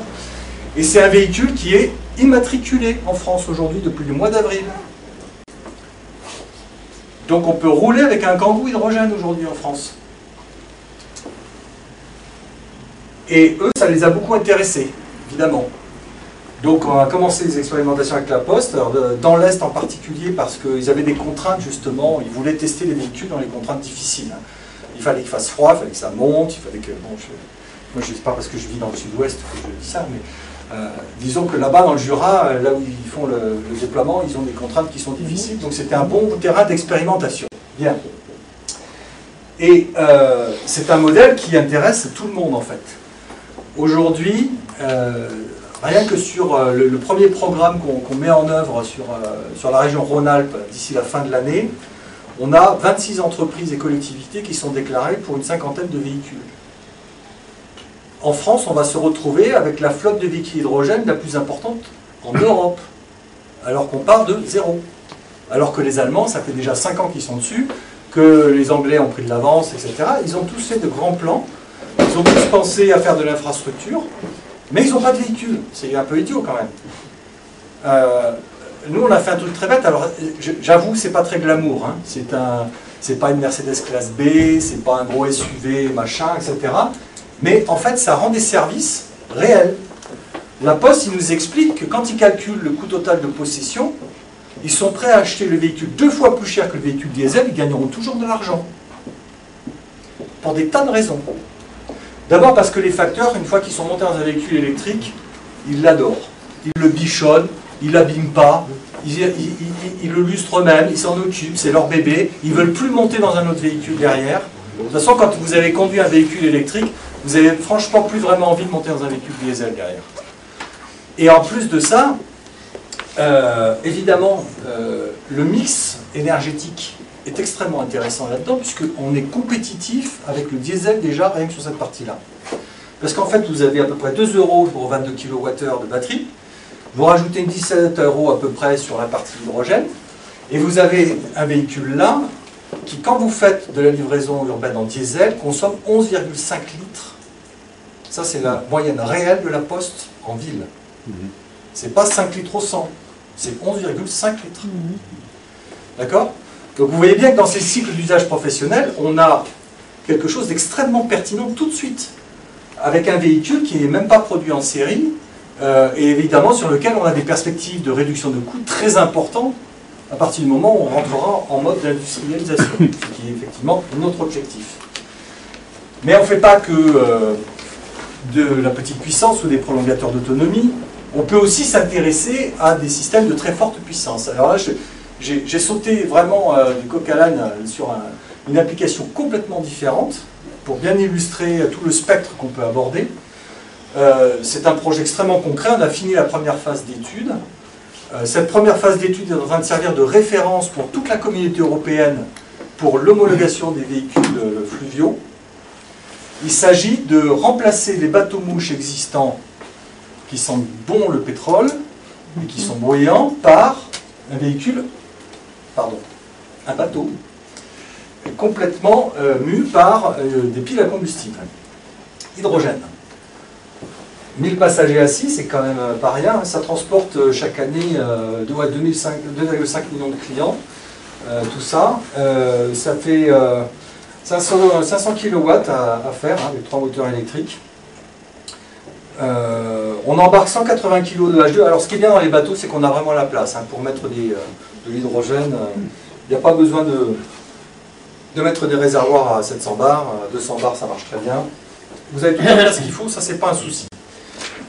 Et c'est un bateau qui a été entièrement conçu de A jusqu'à Z avec les architectes navals, etc., pour fonctionner. Donc c'est un programme qui prend 3 ans de développement quand même, hein, parce que c'est pas rien de faire un bateau comme ça. Et ce qui est intéressant, c'est que alors les modes d'approvisionnement de l'hydrogène étudiés sont en fait un peu identiques aux modes d'approvisionnement de diesel qu'ils ont aujourd'hui. Aujourd'hui, les bateaux-mouches, leur diesel, il vient par bateau, sur la Seine. Parce que faire des norias de camions qui viennent sur les quais pour remplir des stations, c'est pas génial. Donc en fait, l'approvisionnement fluvial lui-même est déjà intéressant.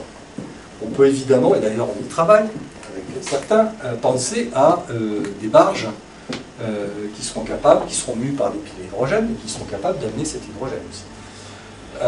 Dans le monde des bateaux, on est en train de faire aussi à Nantes, pour la Sémitan, une navette fluviale, avec un cofinancement de l'ADEME aussi, d'ailleurs celui-ci, qui permet de traverser alors, la rivière qui est au-dessus.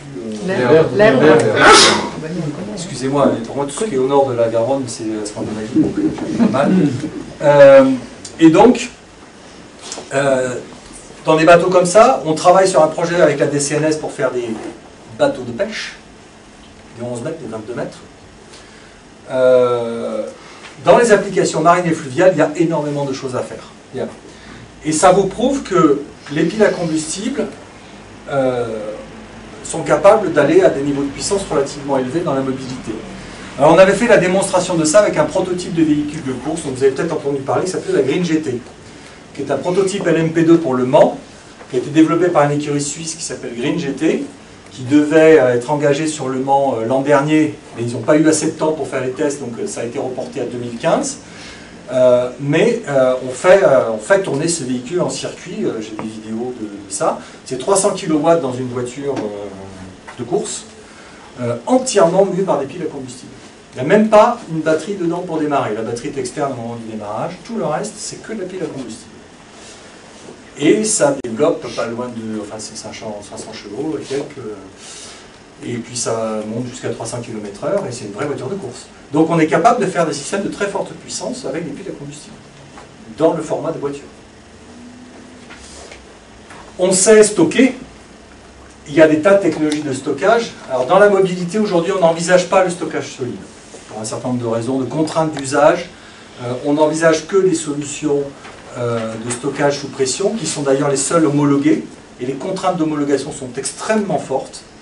Si vous prenez un réservoir 700 bars, il doit résister en test à 3 fois sa pression maximale d'usage.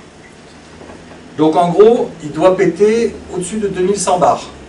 Donc ce qu'on fait, c'est qu'il y a des chambres de test dans lesquelles on met de l'eau sous pression dans les réservoirs jusqu'à 2100 bars, jusqu'à ce qu'ils éclatent.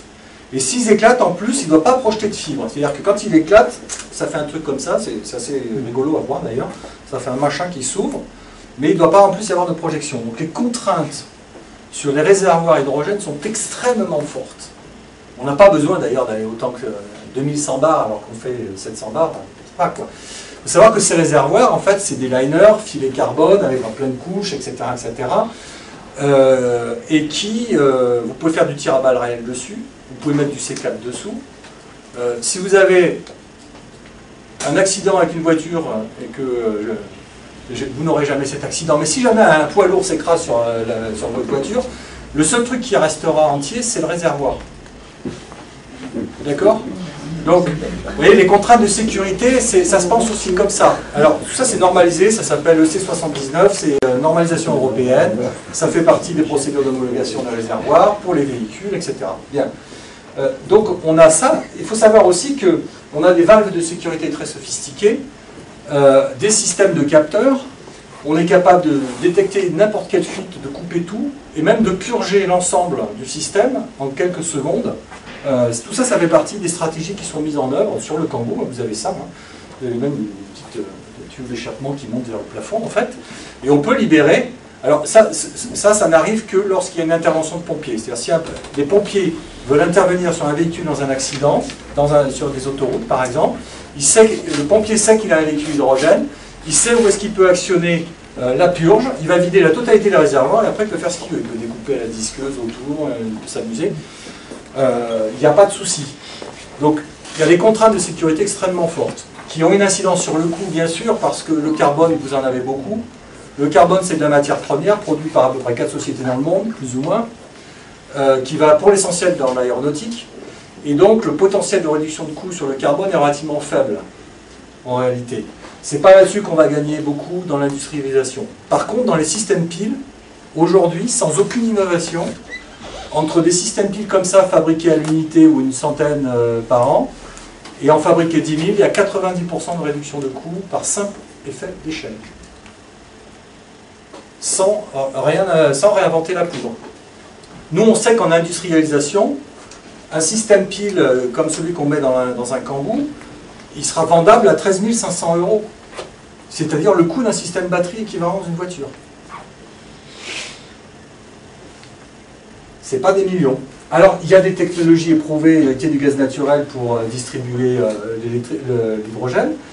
Et ce qui est intéressant, c'est qu'on peut faire des toutes petites stations ou des très grosses stations. Donc si j'ai des flottes captives, c'est là où je reviens à mon business model de véhicule utilitaire, c'est que je sais aussi mettre des stations qui seront juste dimensionnées pour la taille de la flotte, et je vais les amortir beaucoup plus facilement parce que j'ai vraiment un bon rapport. Et ça, c'est très intéressant, bien sûr. Mais même pour des stations importantes, on me disait chaque fois, mais oui, mais la recharge électrique, ça coûte pas cher, etc., etc. Bon, allez, on va faire le calcul. On prend les vrais chiffres. On prend les vrais chiffres moyennisés dans la directive, le projet de directive carburant alternatif de l'Europe. On le compare avec des propositions réelles de fabricants et on regarde ce que ça donne. Et bien on s'aperçoit que moi j'ai essayé de comparer des pommes avec des bananes, donc il faut trouver un petit facteur commun. Et en fait, au bout du compte, qu'est-ce qu'on fait? On veut recharger un certain nombre de kilomètres, on veut rouler un certain nombre de kilomètres, d'accord? Donc, dans un cas, j'ai une solution qui est assez grosse, qui va coûter cher initialement, mais je vais enquiller des véhicules toutes les 3 minutes. Dans l'autre cas, j'ai une petite bande qui va me coûter moins cher, mais qui va économiser un véhicule pendant 8 heures, et puis qui va me faire que 120 km si tout va bien, mais en réalité à peu près 80 en moyenne. De l'autre côté, je suis entre 500 et 700 km, j'ai rechargé en 3 minutes, je fais tourner mon petit calcul et je me rends compte que, au bout du compte, la station de recharge hydrogène, en CAPEX, en investissement pur, coûte 3 fois moins cher que la station de recharge électrique. 3 fois moins cher. Uniquement là-dessus. Maintenant, si on va plus loin et qu'on regarde les coûts de génie civil, la station hydrogène, en général, pour une station 100 kg, elle est amenée par un camion, elle est posée, elle est fixée au sol, machinée, c'est fait. Vous voulez tirer du câble pour amener de l'électricité vers des bornes, vous allez commencer à faire des tranchées, etc. En ville, 2000 € le mètre linéaire. C'est le coût moyen du génie civil. Vous rajoutez tous ces coûts-là, et alors là, la facture explose.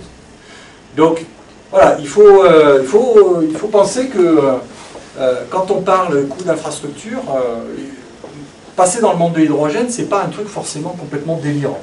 Ouais. Mais enfin, il y a quand même le coût. Là, dans ces cas-là, l'hydrogène vient de où? Parce que l'électricité... Bien sûr. Alors, l'hydrogène, évidemment, est transporté, et on a fait les calculs dans l'âge de mobilité de faire ce coût au kilomètre et le coût à l'hydrogène en incluant les coûts du transport. Parce que du côté du transport, les choses sont aussi en train d'évoluer. C'est-à-dire que l'hydrogène coûtait relativement cher à transporter quand on le faisait à 200 bars. Aujourd'hui, tous les gaziers sont prêts sur des solutions à 510 bars. Donc sur les camions, aujourd'hui, ce qu'ils appellent les trailers, ils vont mettre des réservoirs de 510 bars. Alors l'intérêt de la manip, c'est que d'abord on va en transporter plus, mais surtout, le coût de l'étage compression sur la station coûtera moins cher. Parce qu'il faut aussi comprimer pour faire les tâches supplémentaires, arriver à 700 bars, si on fait des stations 700 bars, bien sûr. Et donc on a un étage de compression dans la station. Donc de l'énergie qu'on va aussi consommer pour faire ça. Bien. Si vous faites cette compression au départ dans une usine et que vous faites ça dans un réservoir à 510 bars et que vous en faites des quantités astronomiques, ça va coûter beaucoup moins cher à ce moment-là que de faire à la station. Donc c'est un des modèles qui font baisser aussi la facture. Et puis,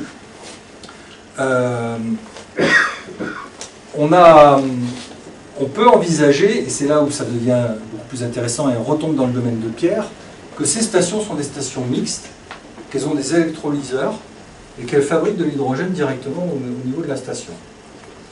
Et ça, c'est un modèle qui est extrêmement intéressant. On l'a pris en compte aussi dans l'âge de mobilité France, la possibilité de faire ce genre de déploiement et d'avoir des stations qui sont des électrolyseurs qui produisent leur hydrogène, si possible vert avec de l'éolien à côté ou du photovoltaïque, et puis on a une solution autonome. Et ce modèle, évidemment, est beaucoup plus intéressant. Mais la plupart des modèles vont coexister, évidemment, pendant un certain temps. Alors après, si vous êtes dans le nord de la France, vous avez 2000 km de pipeline d'hydrogène pur qui existent aussi, ça vous ne savez peut-être pas. Mais il y a aussi des réseaux dédiés au transport de l'hydrogène. Un réseau. Il y a un réseau. Alors, le déploiement des stations, évidemment, chaque pays s'est posé la question. Les premiers à s'être posé la question étaient les Allemands. Ils ont fait, le premier, ce qu'ils ont c'est appelé H2 mobilité. Et les Allemands étaient arrivés à la conclusion que, en gros, d'ici 2017, ils auraient déployé un millier de stations.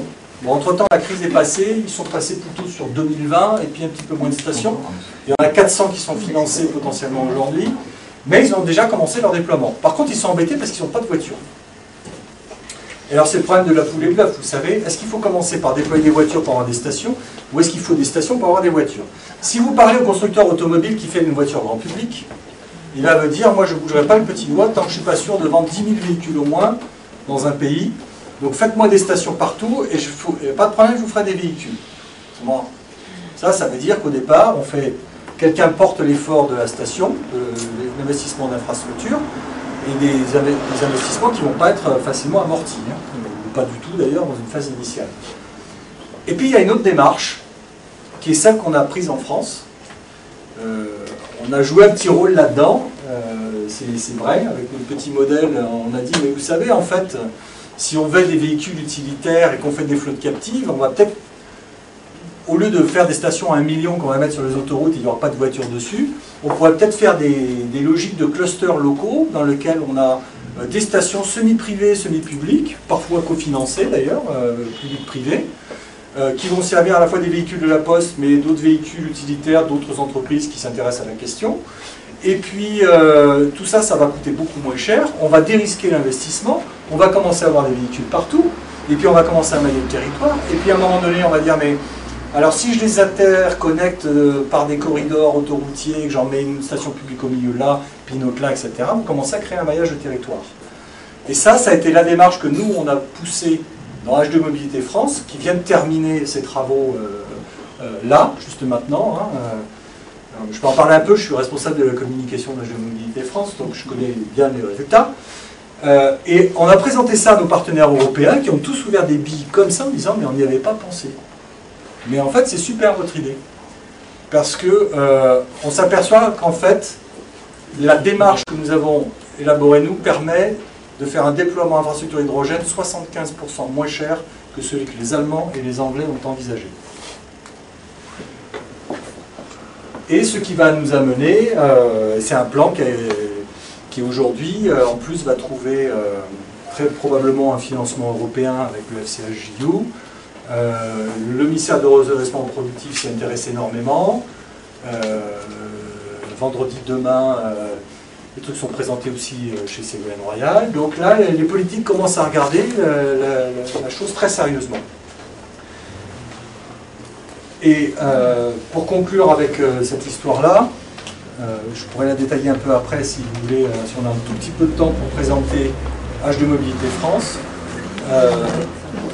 Vous allez voir qu'il y a d'ores et déjà aujourd'hui en France un très grand nombre d'initiatives prises par notamment des collectivités locales ou des entreprises pour déployer tout de suite des infrastructures de recharge d'hydrogène et des flottes captives.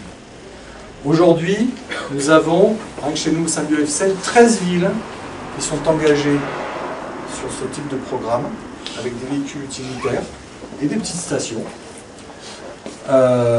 Près d'une centaine de véhicules en commande. Aujourd'hui, on est obligé de dire stop.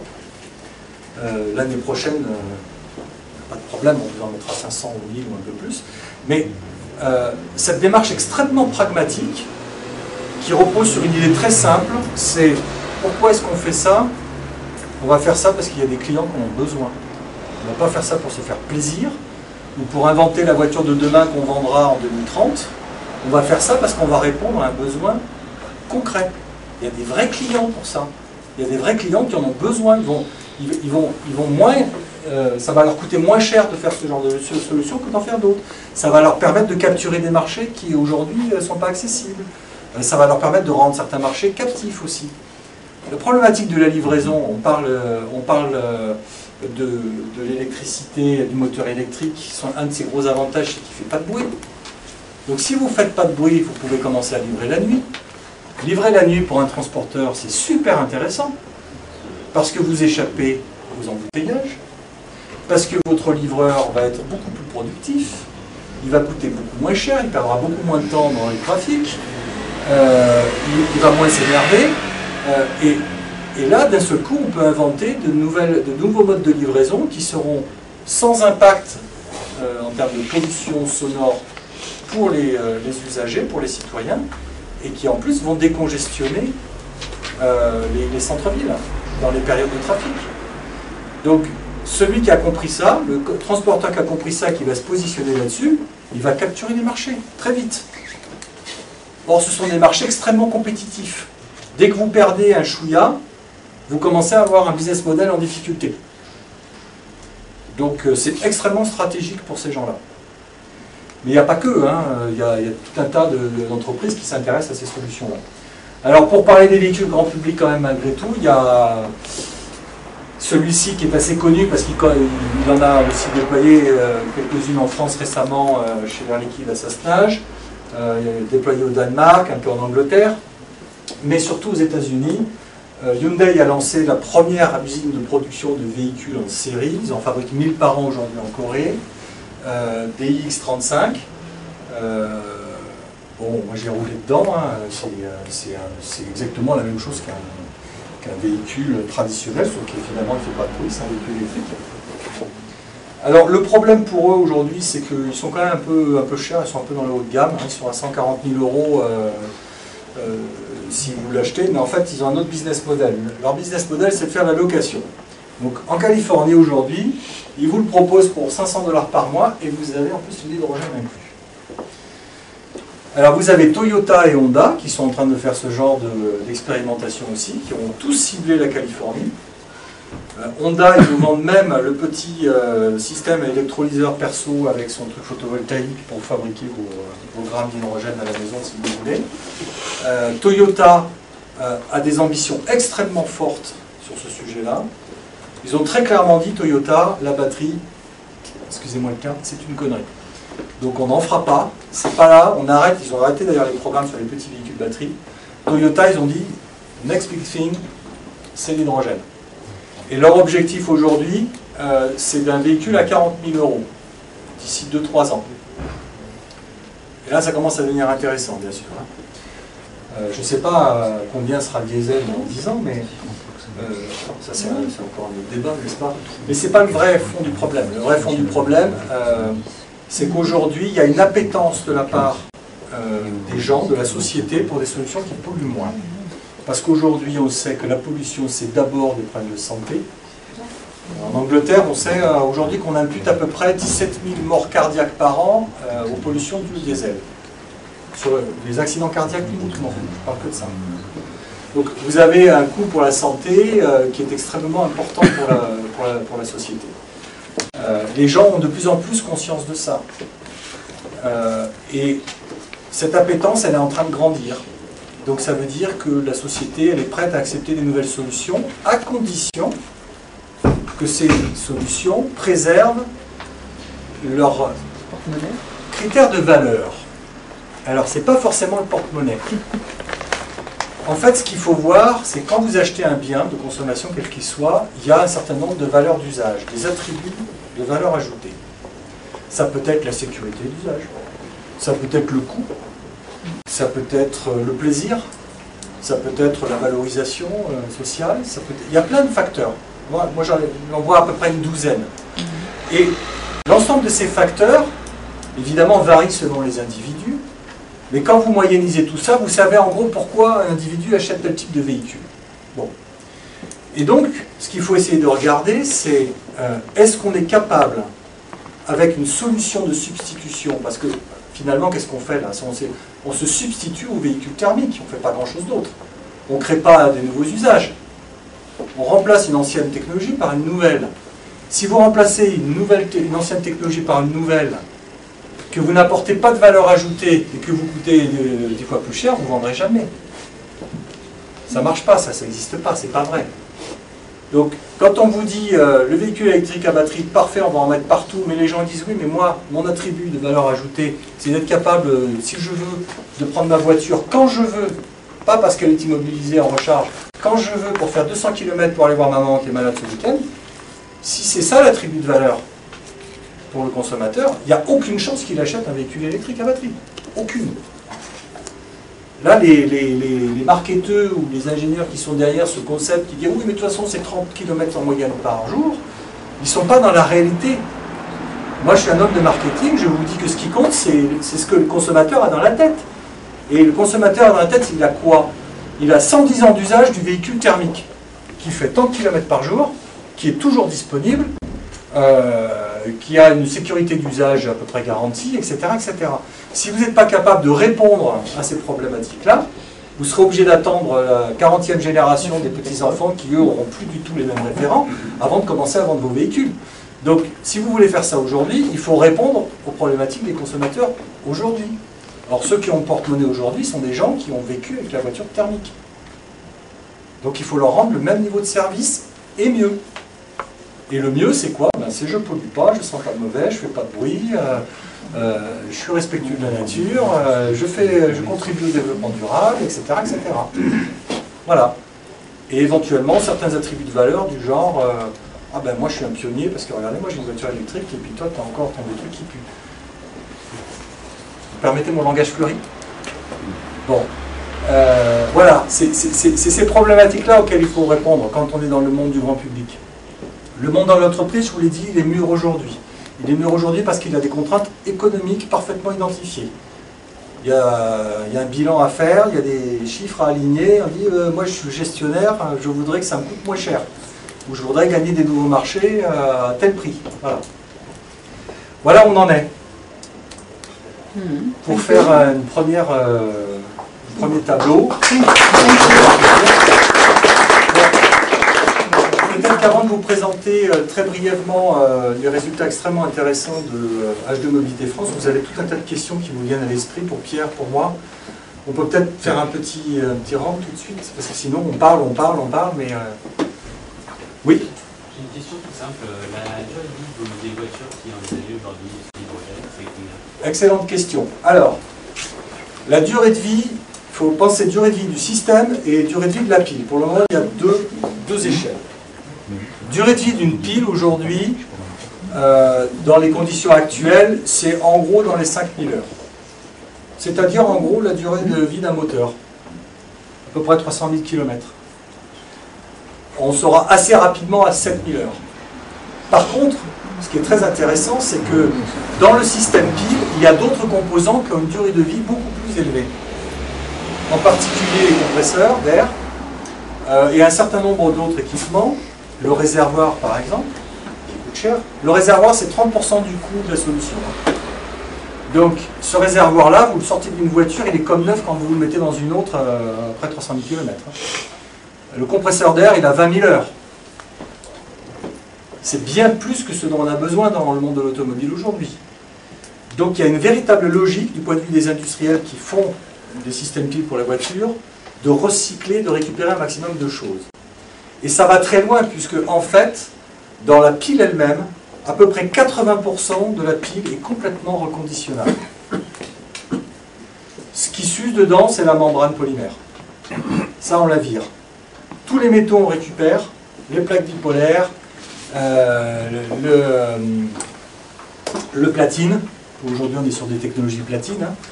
Demain, ce sera cobalt ou d'autres trucs. L'ensemble de ces choses-là se récupère. Et d'ailleurs, dans nos business models pour calculer nos prix, on prend en compte le fait qu'on va récupérer ces systèmes-là pour les reconditionner pour des véhicules futurs. Ça nous permet de faire baisser le coût des solutions.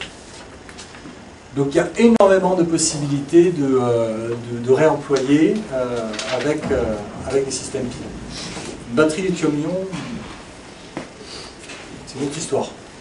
Oui? Question corollaire, vous avez parlé de la durée de vie calendaire, en fait, du coup, en cyclabilité, on a l'image, pas du coup la durée de vie d'une pile à combustible, oui. est liée aussi au cycle d'allumage Non. Il y a un élément qui peut éventuellement être impacté par ça régulièrement, c'est le convertisseur DC-DC quand vous êtes dans un véhicule hybride. C'est-à-dire que vous avez une pile à combustible qui est hybridée avec des batteries, vous avez un convertisseur DC-DC. Donc vous avez de l'électronique de forte puissance. Là, c'est un endroit où il peut y avoir effectivement un impact sur ce genre de choses. Mais pour le reste, non, c'est pas notre souci aujourd'hui. c'est pas notre souci. Oui. La pile à combustible peut aussi bien être alimentée avec de l'hydrogène porté à l'électrolyser qu'avec un hydrogène de qualité industrielle sans que ça nuise à sa durée de vie. Alors, il faut évidemment utiliser de préférence un hydrogène de bonne qualité, qui est normalisé d'ailleurs, hein. Je ne me rappelle pas le nom de la norme, excusez-moi, qui est un hydrogène d'une assez grande pureté. Parce qu'effectivement, s'il n'est pas assez pur, vous avez des résidus de soufre, des choses comme ça. C'est tout ce qui est H2S, monoxyde de carbone, c'est à ça que je pensais. Ouais. Ouais. Et ça, effectivement, ça peut impacter sur les membranes en particulier ou oxyder les systèmes. Donc, on préfère travailler avec de l'hydrogène de assez bonne qualité, c'est sûr. Maintenant, on a aussi des stratégies pour ça, parce que un système pile à combustible, il y a des logiques de purge. Très très régulièrement, on purge le système. Parce qu'il y a toujours des résidus de soufre, des choses comme ça. L'hydrogène n'est jamais totalement pur. Et ça, c'est l'ennemi de la membrane. Donc, on purge. Et ces stratégies de purge, elles peuvent être adaptées en fonction de la qualité de l'hydrogène ou de la dégradation du système ou de son humidification, etc., etc. Et tout ça, c'est contrôlé par logiciel. Donc, on a énormément de possibilités d'amélioration là-dedans. Nous, on voyait au départ le prolongateur d'autonomie pour Kangoo, il a très peu de puissance, hein, parce que son seul objectif, c'est d'amener un supplément d'énergie, j'aurais presque dit d'âme, ça m'a failli m'échapper, un supplément d'énergie au véhicule à batterie, en lui fournissant, avec 5 kW, sur une réserve d'environ 26 kWh, de l'énergie. Donc ça veut dire qu'effectivement, dans le cycle d'usage, on est plutôt conçu pour un véhicule qui va, par exemple, qui va rouler 4 heures. Ce qui est super bien dans ce véhicule, vous êtes à l'arrêt, au feu rouge, ou dans un embouteillage, et vous voyez que votre batterie, elle continue, elle remonte. Elle a plus de réserve qu'avant. Pourquoi? Parce que pendant ce temps-là, la pile, tranquillement, continue à alimenter la batterie et à la recharger. Ça, psychologiquement, pour le conducteur, c'est vachement bien, je vous le garantis. Et donc, dans ce... Qu'est-ce que je voulais dire? Je voulais dire que dans ce genre de système-là, au début, on était parti du principe qu'on arriverait à peu près à doubler l'autonomie du véhicule. Ok? En réalité, sur les tests réels qu'on a aujourd'hui, on a dépassé les 300 km et on pense qu'on peut faire un NDEC, en cycle NDEC, 425 km. C'est encore mieux que ce qu'on espérait faire au départ. Donc là, on fait plus que doubler l'autonomie du véhicule en doublant l'énergie supplémentaire apportée dans le véhicule. Parce qu'on a aussi un impact global sur le système. La batterie fonctionne beaucoup mieux quand elle est maintenue en permanence comme ça. La batterie, ça s'use quand on s'en sert et ça s'use quand on s'en sert pas. C'est pour ça que j'aime pas cet animal. Donc, je vous dis ça parce que c'est des expériences bêtes. Quand vous êtes à la campagne, vous avez un tracteur, tondeuse ou un machin, etc. et que vous sortez de l'hiver et que le truc ne veut plus démarrer, vous pestez contre les batteries. Les batteries, c'est 80% des problèmes d'intervention chez les concessionnaires auto. Vous savez que c'est autant que ça? Les problèmes de batterie au départ? C'est des chiffres qu'on a eu chez PSA. C'est étonnant, hein?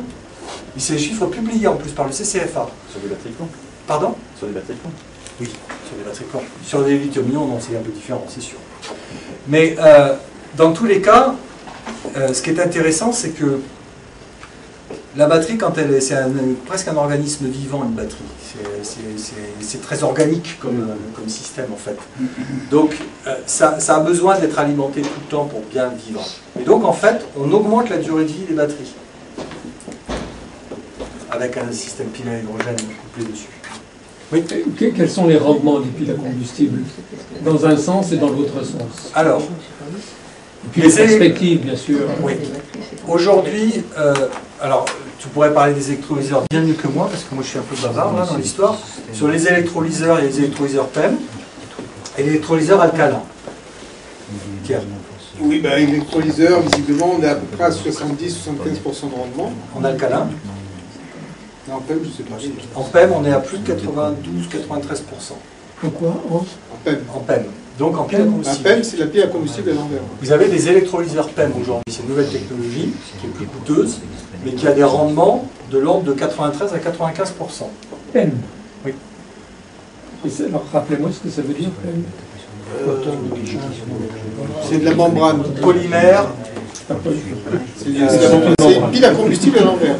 Pour le coup. Comment on dit déjà? Deuxième Proton avantage. exchange Voilà. membrane. Voilà. C'est la membrane d'échange de protons. En anglais. Et l'autre avantage, c'est que la PEM, vous pouvez faire du stop and go. Ouais. Vous n'avez pas de temps de mise en route du système sur les... Alors que l'alcalin, vous êtes contraint, vous pouvez vous arrêter pour une maintenance annuelle, mais vous êtes contraint, si vous voulez conserver un bon rendement, de travailler jusqu'à 20% de sa puissance nominale. Alors que la PEM, vous pouvez mettre des électrolyseurs PEM au pied des éoliennes, qui vont s'arrêter du rendement. Et pas de l'alcalin. Alors ça, c'est le rendement dans ce sens-là. Donc ça, c'est 85%. 95%, les PEM, aujourd'hui, 93 à 95%, ça dépend chez qui on va. Céramique, Donc dans le sens 95, dans le sens de l'électricité vers l'hydrogène. Dans le sens électricité voilà. vers l'hydrogène. Dans l'autre sens, la pile à hydrogène qu'on utilise aujourd'hui à membrane échangeuse de protons, donc toujours des piles PEM, qu'on utilise dans la mobilité, on a entre 45 et 50%. Okay. Le reste, c'est de la chaleur, qu'on réutilise d'ailleurs, hein, en partie. Et le rendement dépend beaucoup de l'intensité de courant sur les électrodes. Oui, alors évidemment, bon, si on charge en catalyseur, vous avez les piles à combustible qu'on utilise dans les navettes spatiales, etc., parce que ça fait très longtemps. Hein. Tout ce qui est allé sur la Lune, ça fonctionnait avec des PEM, il faut le savoir, hein. C'est pas avec des batteries. Ces systèmes-là étaient très chargés en catalyseur, donc du coup coûtaient très cher, parce qu'alors là, les quantités ça y est, je suis fatigué. De platine, merci, étaient très importantes. Le platine, c'est 50 000 € du kilo.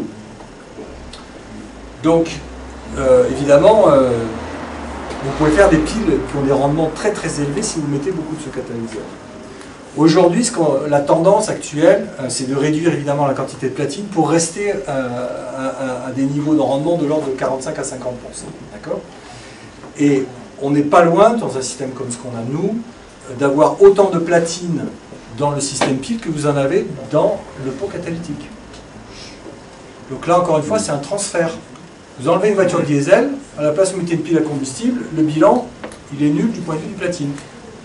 Je crois qu'il serait bon de rappeler l'efficacité du diesel aussi. Bon, l'efficacité du diesel, c'est en cycle urbain réel entre 25 et 27% si tout va bien. Parce que monsieur Zelamou, quand on lui a dit 50%, c'est bien de rappeler les... En fait, le rendement du diesel. Le rendement, c'est pas le problème. Une centrale nucléaire à basse température, ça a un rendement de 33% à peu près. Je ne me trompe pas, c'est à peu près ça. Hein. C'est le chiffre de l'administration. Sortie centrale. Voilà, sortie centrale. Bon. Donc, en réalité, c'est pas ça la vraie problématique. La vraie problématique, c'est l'équation du véhicule. C'est pour un coût donné, dans un volume donné, quelles sont mes performances en termes de kilomètres, donc d'autonomie, de capacité d'emport, de capacité de charge, etc. L'équation automobile, c'est toujours ça. Vous avez un volume donné, vous ne pouvez pas faire un véhicule qui est trop grand, un truc qui est trop petit. Donc, vous devez répondre à une équation de l'automobile. D'accord ? Et ce qu'il faut voir, c'est est-ce que le système pile, avec 50% de rendement, permet d'atteindre les objectifs de l'équation automobile. Et la réponse est oui. Aujourd'hui, on sait faire avec un système pile à hydrogène actuel, sur les générations existantes, parce qu'on sait qu'on fait déjà beaucoup mieux en labo, on sait qu'on sait faire entre 500 et 600 km avec une petite berline, hein, sur une FCX Clarity Honda, sur une X35 ou autre. D'accord ? En réalité, les performances doublent à peu près tous les 2 ou 3 ans à l'heure actuelle. Les performances, il faut l'avoir au niveau de la taille du système.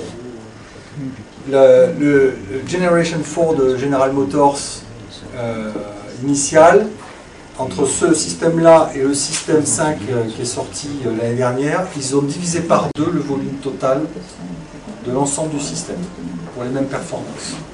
Okay. La plupart des constructeurs sont à peu près dans ces données-là. Donc on est en gros à 3 kW par kilo quand on est très performant aujourd'hui. D'accord?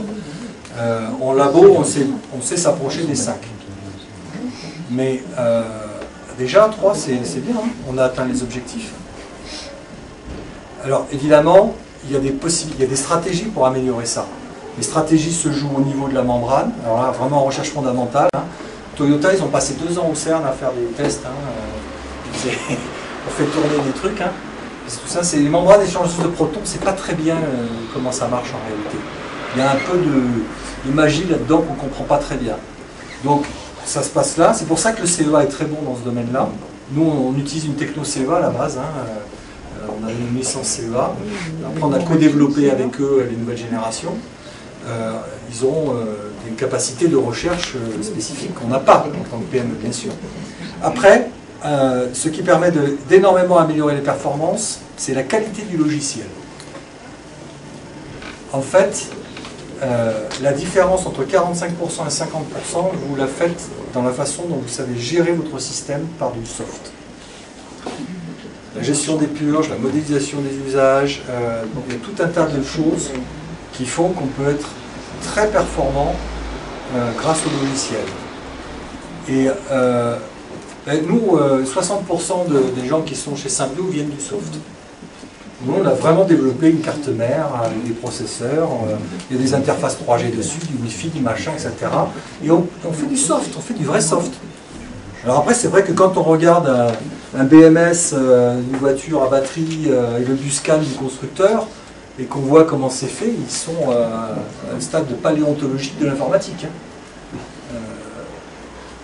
Et ce gap, moi je l'ai entendu de la part du père fondateur des systèmes PIB de General Motors dans une réunion à Chicago, mais de toute façon, là, ce qui fait gagner la différence, c'est dans le soft que ça se passe. Après, vous avez d'autres performances qui s'atteignent dans les plaques bipolaires elles-mêmes, ce qu'on appelle le flow field en particulier. Une plaque bipolaire, il y a des fluides. Vous avez de l'hydrogène, de l'oxygène, vous avez de l'eau.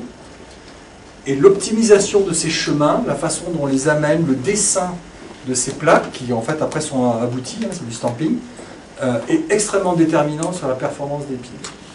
Extrêmement déterminant. Et sur le coût du système à l'industrialisation après. Il y a un doigt qui s'est levé. Vous parliez des membranes, des thèmes, regardez il y a d'autres technologies qui ne sont pas forcément adaptées à la mobilité. Absolument. Pour les tueurs, mais même avec au mouche et tout, ça pourrait être... alors le problème, les autres solutions auxquelles vous pouvez faire allusion en particulier sont les SOFC, donc les solides oxydes fuel cell, qui elles, en gros, peuvent utiliser à peu près n'importe quoi, pas de l'hydrogène pur, c'est pas utile.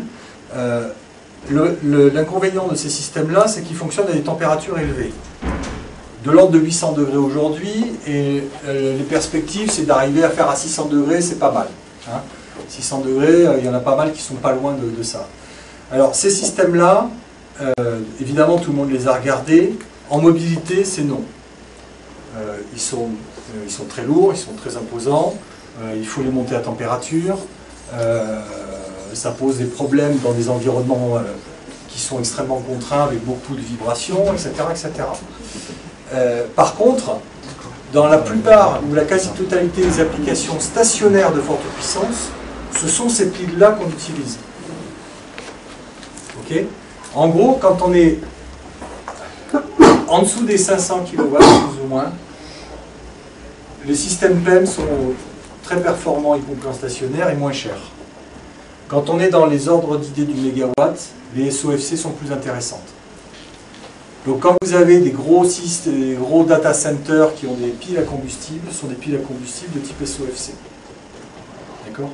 Après, il y a d'autres technologies, hein, les DMH, il y a plein de trucs, les DEMC, je sais pas quoi, en particulier dans le nomadisme. Mais pour le sujet qui moi, est au cœur de mes préoccupations, c'est-à-dire la mobilité, les SOFC n'ont été envisagés que dans un cas particulier par Delphi aux États-Unis pour les installer sur des poids lourds pour faire les idle time. Alors les idle time, c'est quoi? C'est ces moments où le camion est à l'arrêt où il ne fait rien, mais il a besoin de continuer à donner de l'énergie. Parce qu'il y a du truc frigorifique, de l'air conditionné ou autre, etc. Il y a une législation qui fait que dans 35 États des États-Unis, les alcooltams aujourd'hui sont interdits. Donc les camions sont obligés de s'arrêter. Ils doivent couper la clé de contact, pour des raisons de pollution, de bruit, etc., etc. Et pour répondre à ce besoin spécifique, l'idée c'était d'avoir effectivement une pile de type SOFC à bord du camion, quand il est à l'arrêt, qui allait en fait sur une base de carburant traditionnel, de fabriquer de l'électricité. Delphi n'a pas eu un grand succès avec ça. Je les ai rencontrés au Canada, ils nous ont expliqué un peu leur truc. Bon, c'était pas un gros business pour eux. Mais on n'attend pas de ces SOFC d'être une solution à la mobilité. En tout cas, l'ensemble des constructeurs automobiles ne regardent plus cette solution aujourd'hui. Pardon ? Sur les bateaux. Alors, sur les bateaux, c'est exact. Absolument. Sur les bateaux, c'est exact. Mais sur les bateaux, ce qu'on envisage aussi, c'est des reformeurs à bord. En fait, c'est d'avoir des piles à combustible de type PEM, mais l'hydrogène va être fait par du reformage de combustible fossile à bord. Ça, c'est la technique utilisée par Siemens dans ses sous-marins. Siemens est en train de tailler des croupières à tous les fabricants de sous-marins dans le monde aujourd'hui, parce qu'ils ont des sous-marins piles à combustible, hydrogène.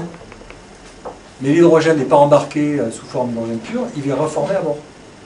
Sur la SOFC, c'est le même principe aussi, c'est aussi l'hydrogène, oui. Mais il y a le reforming avant, qui est plus facile parce que c'est déjà en température, etc. Ouais. Et c'est aussi une pile qui marche sur l'hydrogène. Voilà, dans des contraintes d'usage particulières, sur les bateaux, de toute façon les gros bateaux en particulier, pour voir ce qu'on brûle aujourd'hui comme diesel dans ces bateaux-là, hein, c'est les choses les plus horribles qui sortent des raffineries, hein. C'est les résidus. Hein. C'est horrible ce qui brûle dans un bateau. Nous, chez Symbio, on a un responsable de tout le business qui s'occupe des affaires fluviales et marines, qui est un ancien capitaine de la marine marchande, et qui est un grand fan de la pile à combustible depuis une dizaine d'années. Et il a tout fait, il a fait tous les métiers là-dedans, du mécano au machin, jusqu'à finir par devenir capitaine. Et il nous a raconté ce qu'on brûlait dans les véhicules, dans les bateaux diesel, mais c'est à pleurer. Hein. Heureusement que personne ne sait ça, parce que les pires saloperies sont là. Juste comme information, la législation a juste changé avec l'histoire ancienne, et demain, ce qu'on appelle les sites auront des caractéristiques beaucoup plus acceptables en termes d'environnement. Demain, oui. Heureusement qu'il y a des contraintes là-dessus fortes aujourd'hui. Mais c'est vrai que dans la marine, il y a de plus en plus de gens qui viennent voir les fabricants de piles à combustible pour dire est-ce que vous n'auriez pas une solution à un autre problème. Oui. Donc WH2 et Symbio-FCL, vous pouvez vous entendre sur les trois buts que vous aviez cités, lutter contre le réchauffement, rétablir la qualité de l'air et l'autonomie énergétique, oui. Et sur l'idée présentée par le monsieur, d'utiliser le coproduit oxygène, moi j'aurais envie de vous dire, pourquoi vous ne mettez pas un quatrième critère qui est rétablir la qualité de l'eau, en particulier parce que les besoins de l'eau usée sont à partir de l'oxygénation, et puis même disons certaines propriétés de l'eau potable, ou la dépollution de l'eau potable, en particulier quand il y a un épandage accidentel de trichloroéthylène et tout, passe par l'oxydation couplée, utilisation de l'oxygène et du peroxyde d'hydrogène, pour arriver à casser les macromolécules et donc avoir une qualité d'eau potable. C'est ce que j'ai fait près de la ville de Québec. De toute façon, cet hydrogène, cet oxygène, pardon, sur ce projet-là, va être donné aux petits poissons. Mais il est évident que dans le business plan, l'hydrogène coproduit est destiné à être valorisé. Donc à un moment donné, effectivement, il pourra être soit utilisé localement, soit utilisé sur... Quand j'étais à la Générale des Eaux, j'avais fait comme vous, j'avais donné de l'oxygène aux petits poissons sur l'aqueduc de l'Ave quand les égouts de Boulogne débordaient. Mais j'ai eu envie derrière de généraliser un certain nombre de choses à la qualité de l'eau. Et puis je tiens à votre disposition, si vous voulez, des consommateurs potentiels d'hydrogène. Oui. Non, après, c'est vrai que la qualité de l'eau, avec la DCE, donc avec la directive de qualité de l'eau, c'est un sujet très très très touchy. Donc là, on dit qu'on met l'oxygène pour les poissons, on ne parle pas de qualité de l'eau. Rien de poisson. Et après, effectivement, cet oxygène pourrait être commercialisé. Il faut commercialiser.